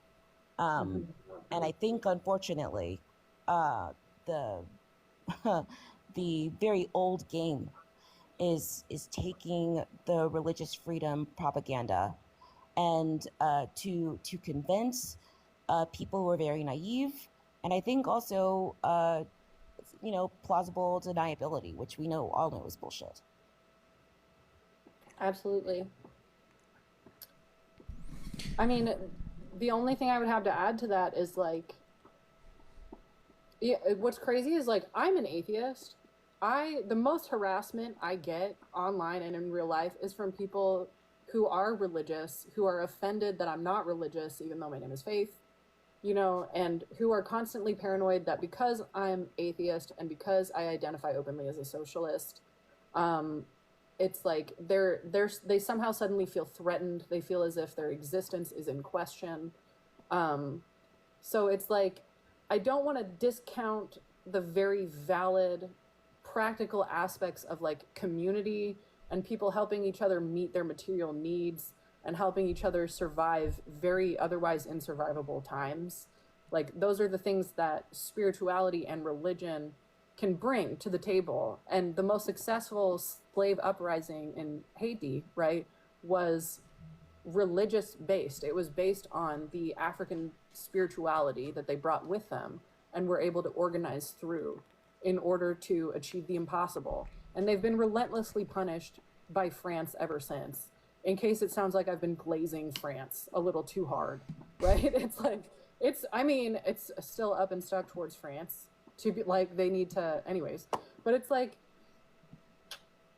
what this really comes down to is like, religious leaders need to own up to the fact that they are being hijacked, that they are not holding each other accountable, they are not holding themselves accountable. And like, it's you're right, like from the founding of this country, only white indentured servants, really, and like only the corporatocracy that founded the United States has ever been delusional enough to believe that you can separate your worldview from the way your economic system works and the way that you steward the land you're on. Like, if your worldview is that white men are at the top of a pyramid under their entirely spiritual white god, and everybody else is slightly less human and less deserving of resources and freedom and rights, that is going to directly impact how you treat animals, how you treat wildlife, how you treat women, how you operate in society, right? So how is freedom of religion even possible? That's exactly why I went into cultural anthropology, because when it comes down to it, and when you speak about this in a multicultural, multilingual context, there is no concrete definition of religion at all. There are at least 8 very contradictory attempts to define what religion could be. But there is universally one definition of what a cult is. And essentially, if I had to summarize it, it's a scam. It is a dishonest organization that manipulates people and controls people, that is often not even religious. A lot of them tend to have a religious theme to their scam, but like, religion as a separate thing that can be teased apart from the way we construct transportation methods, the way that we legislate the fuel we use. Like, the idea that that can be separated is a uniquely delusional, imperialist kind of white invention, unfortunately. Yeah. Yeah, I agree. But Mel, before you go, just to, I don't know, maybe this is a non sequitur. I was thinking about, so we have religion, right? But if we're talking about, modernity, right? And sort of like the rise of capitalism. So, Mel, what was instrumental, right, to capitalism? I guess capitalism even happening. Are you referring to the Protestant Reformation? Correct. No. Yeah. Exactly. The Protestant Reformation, or the what is it? The spirit of capital, the Protestant Reformation and the spirit of capitalism. That's not what it is. Yeah, what's Weber's book? The Protestant Reformation and the spirit of capitalism. I'm pretty sure, right? I mean the Protestant ethic in the spirit of capitalism. Thank you, world. No, and I mean how the Protestant Reformation happened in the same period that the domination of capitalism happened, and this is not because of mistake. This is not by coincidence, right? I mean, this is because the Catholic Church had some contradictory things that did not go well with capitalism. Most of all, being land ownership, right? And there is a necessity to take all of these church properties away from the Catholic Church and redistribute it to the bourgeoisie, right? In order to establish private property in the first place. And so, this happens in England, King Henry VIII, at the same time as they are, bringing in profits from colonialism in building up the manufacturing centers of Manchester, Liverpool, Glasgow, and London. So, yeah, absolutely. And, we see this throughout too, right? I mean, we mentioned a little bit the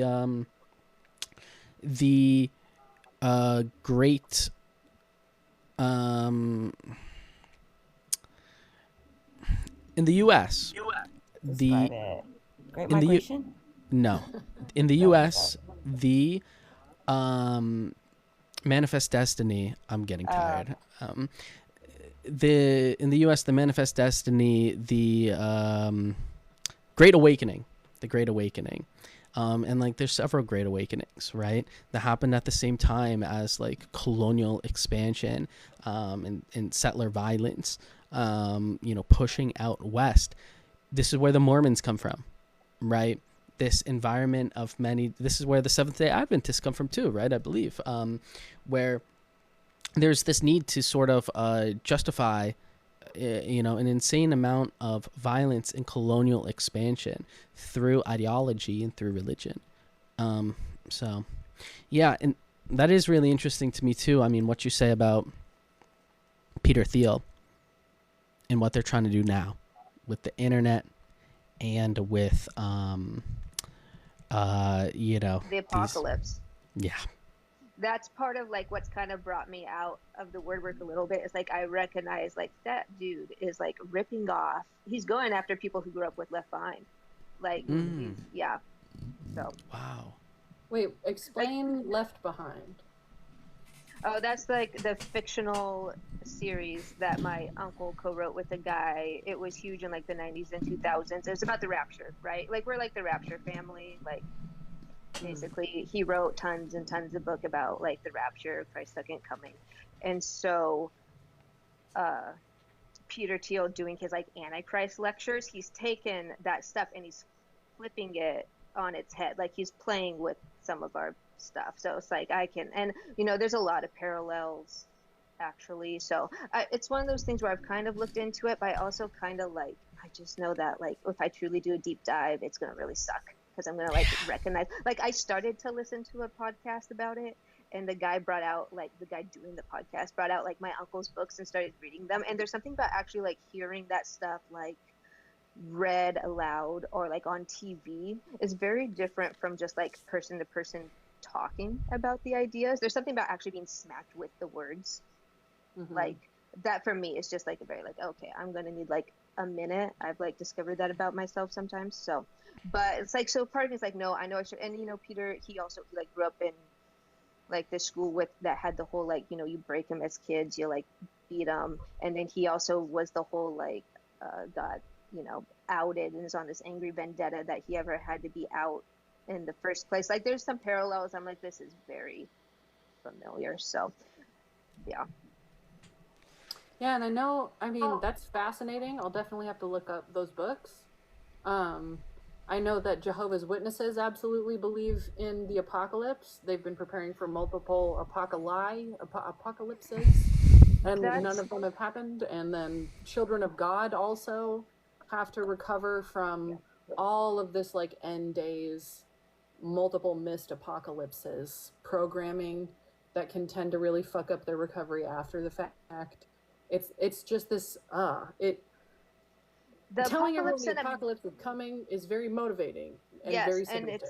it's been there for all of American history. Like that was a huge part of like the legal rationale for why you could do that early colonial stuff, right? They were like, well, and back then this was before dispensationalism existed, so it was just all that like the 1,000-year kingdom thing. About to get like really into the weeds here, I guess, but like that was part of the rationale for what you could do to like indigenous people and all that stuff. It was like, well, in order to have our 1,000-year kingdom and for Jesus to come back, we have to subjugate and like convert all the peoples of the world. Like that's right there in the 1500s. So it's been, and you know, dispensationalism like evolves out of that, which is where you get that he could come back any moment, and then you're going to have 7 years, like 3.5 years of utopia, and then 3.5 years of pure apocalypse and desolation and all that stuff. And so my uncle tapped into like 2000 with like Y2K. That was like very like apocalyptic vibes. And so starting in the mid 90s, started like writing those books as fiction, and that was a huge recruiting tool that brought a lot of people who would normally have nothing like to do with it in. But other than that, we're very cliche. It's a lot of end time stuff. He wrote a lot of sex manuals, like Why do they always? always. We're obsessed. I put this in the timeline I gave you, Mel. But no, my worst moment so far is I had one person ask if my family has a farm fetish. And I'm like, what are you talking about? Because I refuse to read them. So for the record, I have never actually read any of the sex ones, right? Like I've seen enough blurbs that I have the sense that's kind of like conversion therapy tweet for straight people. Like I get like, I've heard enough quotes that it's like, I get the gist. It's awful. Sorry. It's like straight women taken astray. But, and he wrote books about like people too, but neither here nor there. But yeah, no, it was very eugenics based. Once again, that was tied into once you had the sense that it was no longer appropriate to like stop people from having children like legally, then like it was a switch to positive eugenics, right? Which is where you have to encourage the right people to have as many children as possible. That's leading into like, yeah, pro-birth and equivocal, all that good stuff. And so he like, that was really in California, he got really swept up in that, like, how do we get like Christian people to basically have like good sex? And then he gave really bad advice. So that's us. Wow. So I just want to say, like, I know we're gonna be shutting down pretty soon, but before we do, I want to give people in the comment section, if you guys have any last questions for the panel, please, you know, put them in there. I'm so glad that to hear you, Lefalo, you don't come up very much, but you did this evening, and I'm so happy. And Faith, you're so wonderful as well. Thank you so much for coming. So I just wanted to give people in the chat a chance. Does anyone have any questions, any points? Yeah. And would you guys like to, you know, say any words to wrap it up? You know, what are some of the, you know, important things that that people should take away from this conversation? What do you think, Faith? What are some important things that people should know and remember about the Moonies? Oh, about the Moonies? Yeah. I was gonna say, don't remember the Moonies. Yeah. They don't deserve to be remembered. But then again, it's like, if you don't learn a lesson from history, it'll repeat itself type thing. I would say, you know, the way that I have landed in this conversation right now and where I am personally, like politically, belief-wise, was realizing like, what do I do with my life after decades in the Moonies? Do I become a lawyer like so many cult survivor women have? Do I go into academia about religion and about cults and publish a book? Like, what's my purpose? Because now I don't have one. And for me, I am I don't know, maybe it's my ADHD and my neurospiciness, but it's just like, I want to get the most done, like maximum payoff for the least amount of effort. I'm very lazy, I mean efficient in that way. And to me, the problem is capitalism. The solution is socialism. The solution is making sure that everyone who is creating the wealth has a democratic and equitable way to access that wealth. And if I can help promote that, what do you know? All of a sudden, people are going to have healthcare, so they don't have to pay an arm and a leg and join a cult to get service at the only hospital in their town.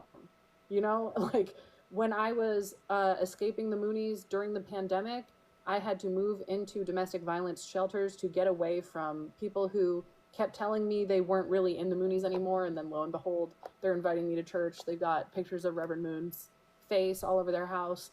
And then, in a never-ending nightmare almost, the Long Beach Rescue Mission that I lived in for 9 months was an extremely religious institution that mandated coming downstairs for Bible study. And they said, oh yeah, you can stay for like 90 days, but if you join our religion and you surrender your phone and you don't contact anyone for a solid year, then we'll let you live here a year. And I'm just like, it never ends. It never, like, as long as the resources we need to survive and stay safe, like the basic human rights, housing, transportation, food, water, all of that, if those are privately owned, they can be religiously manipulative. And it's like, I'm done splitting hairs about what's a religion, what's not. I'm done trying to figure out if religious people have good intentions or bad intentions. Does everyone have access to their human rights? Great. Let's start there. Like that's the conversation I'm trying to have. So I encourage everyone to have radical optimism, and if and when you feel as though you're being dragged down an exhausting, never-ending intellectual quagmire, just bring it back to human rights and be like, shelter, water, food, all that, equal access for everybody. That's all I have. Wow. I love the radical optimism. That is wonderful. Thank you so much for mentioning that. We got to do a live on that now. Yeah, we do. We do. Absolutely. Yeah. Welcome, whole world. I believe you had a question. Please go ahead. Yeah, I was curious. Can you hear me? Yes. Okay. I was curious about how, like, cults, like, we could see, like, the malicious things they do, but what are, like, the good things that they do in like, that keep the enjoyment factor of the cult up, that keep the, like, what are the things they do to manipulate people into uniting within the structure? Like, you see what I'm saying? Like, how do they get to, like, the enjoyment part, the pleasure part, that that is that back end of the abuse that they're, the sense of belonging, that is the back end of the abuse that they're facing? I guess, so I understand what you're asking, and that's a great question. I do just want to say out loud at least one time that I am, like, academia is split on the usage of the word cult. And I understand that Dr. Steve Hassan, who has been on a lot of TV shows and in a lot of documentaries, on a lot of podcasts, he is positing that there are neutral cults and benign cults, and that a cult refers to the structure of an organization, whether or not it's religious or just a corporation or just a group of people on a commune. You know what I mean? And then Dr. Yanya Lalik posits that words have meaning. We need the word cult to be derogatory for a reason, because victims of cults need to be addressed and cared for in a highly specific way. And I tend to land much more on the Yanya Lalik side of things. Cults, if you want to come at it in the way that Dr. Steve Hassan approaches it, if you want to over intellectualize it and be very generous to people who are very attached to the Mormon church and tell themselves that they're fighting the power from the inside and protecting all the baby gays, and that's why they still go to service all the time, okay, fine. Like, yes, there are benefits to being in a cult, like for both of my parents and for me for a while when I was like undiagnosed neurodivergent.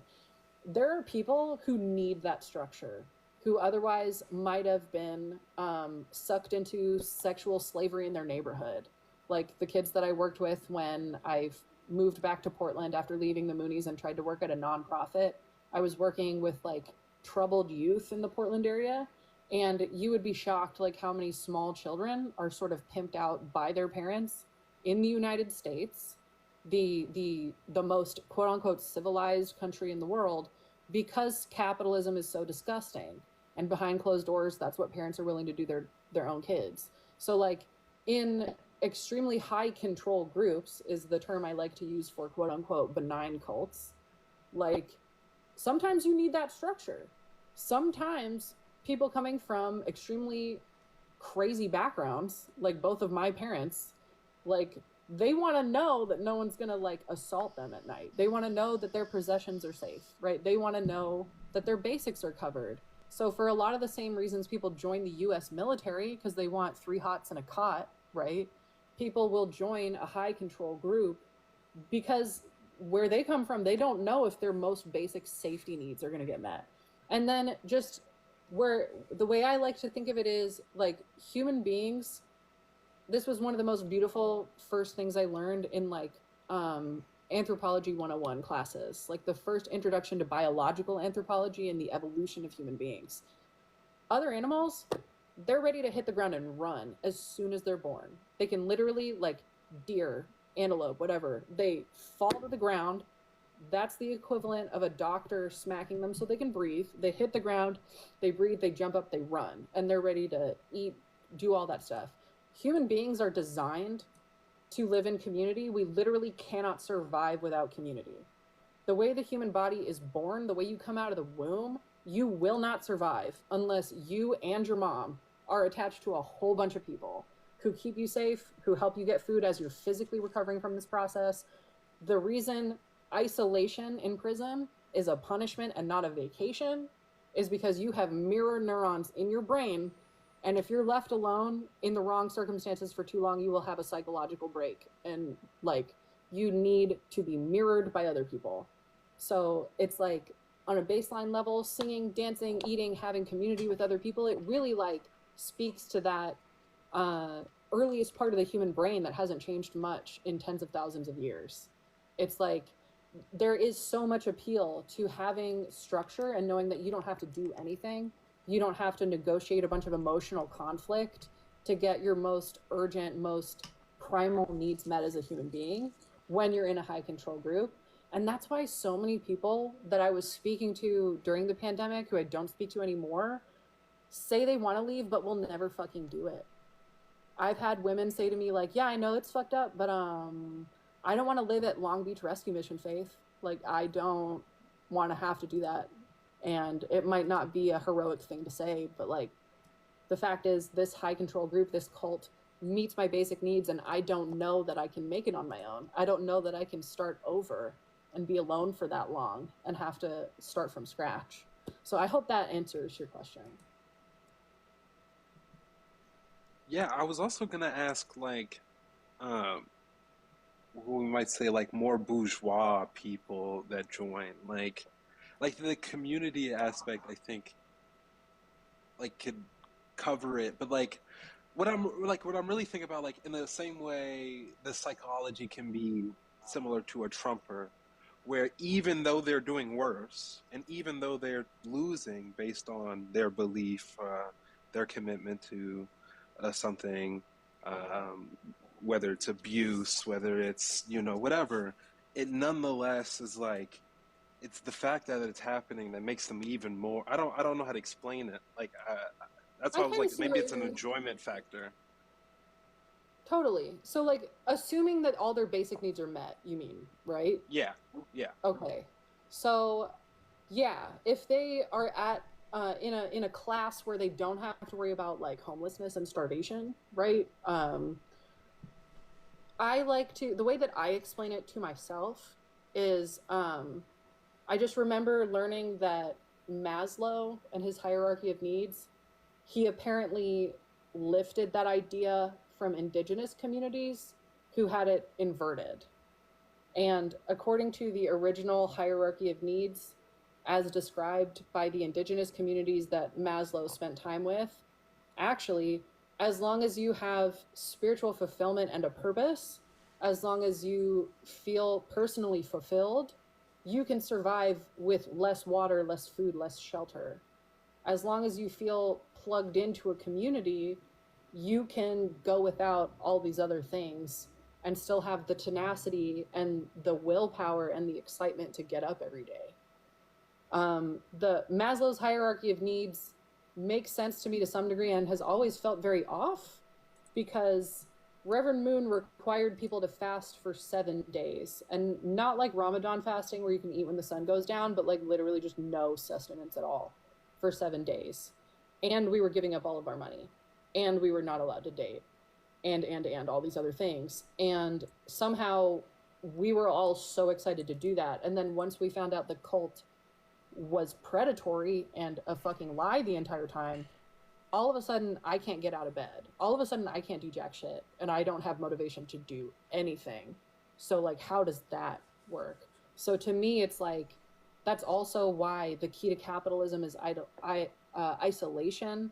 Isolation becomes a big open gaping wound that fascism tries to fill, because in my opinion, the original version of the indigenous sort of hierarchy of needs is, to me, a lot more true than Maslow's, and makes a lot more sense because I've seen it play out that way in my own life. So I think of like, you know how Elon Musk was already rich as fuck and all he wanted was to get invited to Epstein Island, and it killed him inside that he couldn't even get a fucking invite to Epstein Island? It's like, he needs to feel as though he's accepted, even though he has more than he could spend in his lifetime. I personally believe that like connection, community, a purpose is the first and most important need that helps you get up every day to go find more food, find more shelter, whatever else you need. Wow. Yeah, World. No, that was a great. No, that's yeah. That I completely agree. I don't know. I can't. I don't even want to say anything because I think you put it perfectly. So yeah. Oh, good. Amazing. Well, does anyone have any final comments? Left wanted to say something. Lefty looks like he wanted to say something, so please.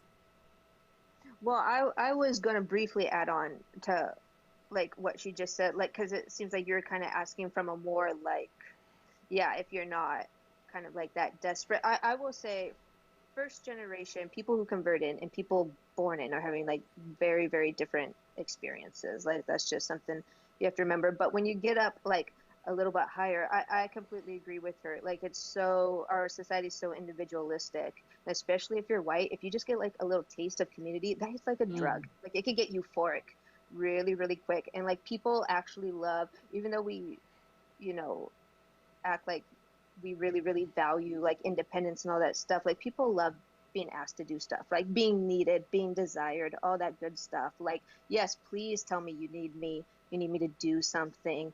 And I'll just say, like, they were, I just remember them honestly having fun. Like, as terrible as that sounds, they were doing terrible things, but also they were making allies, they were making institutions, they were flying everywhere. They just, like, there was truly moments of like, just like euphoria. So when he says like, how do you even like the group bonding and all that stuff, it's like, it's actually quite easy once you're like made those connections and you're just, yeah, it's like you have your family, right? Yeah. So there you go. Wow. I mean, this has really big implications,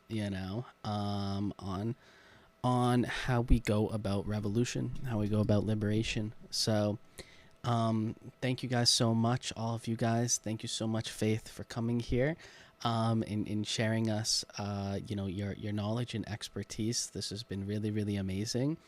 I was so excited to be needed. I was like, yes. They asked me to do something. No. You have to come back. You have to come back. Please do come back. Okay. Because I am definitely a little bit smitten right now. First of all, I was obsessed with your lipstick's amazing. Okay. Just really pretty, and really appreciated your contributions. Left below, As always, I don't get to hear from you a whole lot, but every single time you come up here, you bring it, and so thank you so Well, much. it will be good. So this is the thing, right? Like everyone, you have like, if you're a fish, you got the water you're comfortable in. Like if I'm in like, this sounds terrible, like a more like right wing space, like I'll be like, I know what's what, right? And so this has been like, yeah, it's just like, I'm just gonna sit and listen a long, long time because this is a new ocean, and so I'm trying to be careful about not like, I don't need to jump in and be like, I too know that the Soviet Union collapsed in 1891, right? Like, right, but no, like once I break the ice, I actually yap quite a bit. That's like everyone. You're great. We listen. Happy to hear you whenever you feel, whenever you feel comfortable doing so. Exactly. Major contributions today. I've certainly learned a lot. I think a lot of people have as well. And finally, I want to ask you. I mean, is it okay with you guys if I perhaps put this on YouTube? Would that be all right? Cool, amazing. Yeah, because I want to be able to share with people, in the future too, right? Of like, you gotta learn about the Moonies, because it's we need a sequel when I get my act together and actually like go through those names a little more, because I feel there's a little more there. Like I can sense it. I just haven't absolutely had the time to sit through and piece it together. Absolutely. It would be amazing to turn this into an ongoing conversation into the future, because it's really, really important stuff. But yeah, thank you guys so much. It's such a pleasure to meet you, Faith. I really, really appreciate you. This has been amazing. Thanks for the invite. Yeah. All right. Thank you, everybody. Have a good night. We will be back very soon. Peace.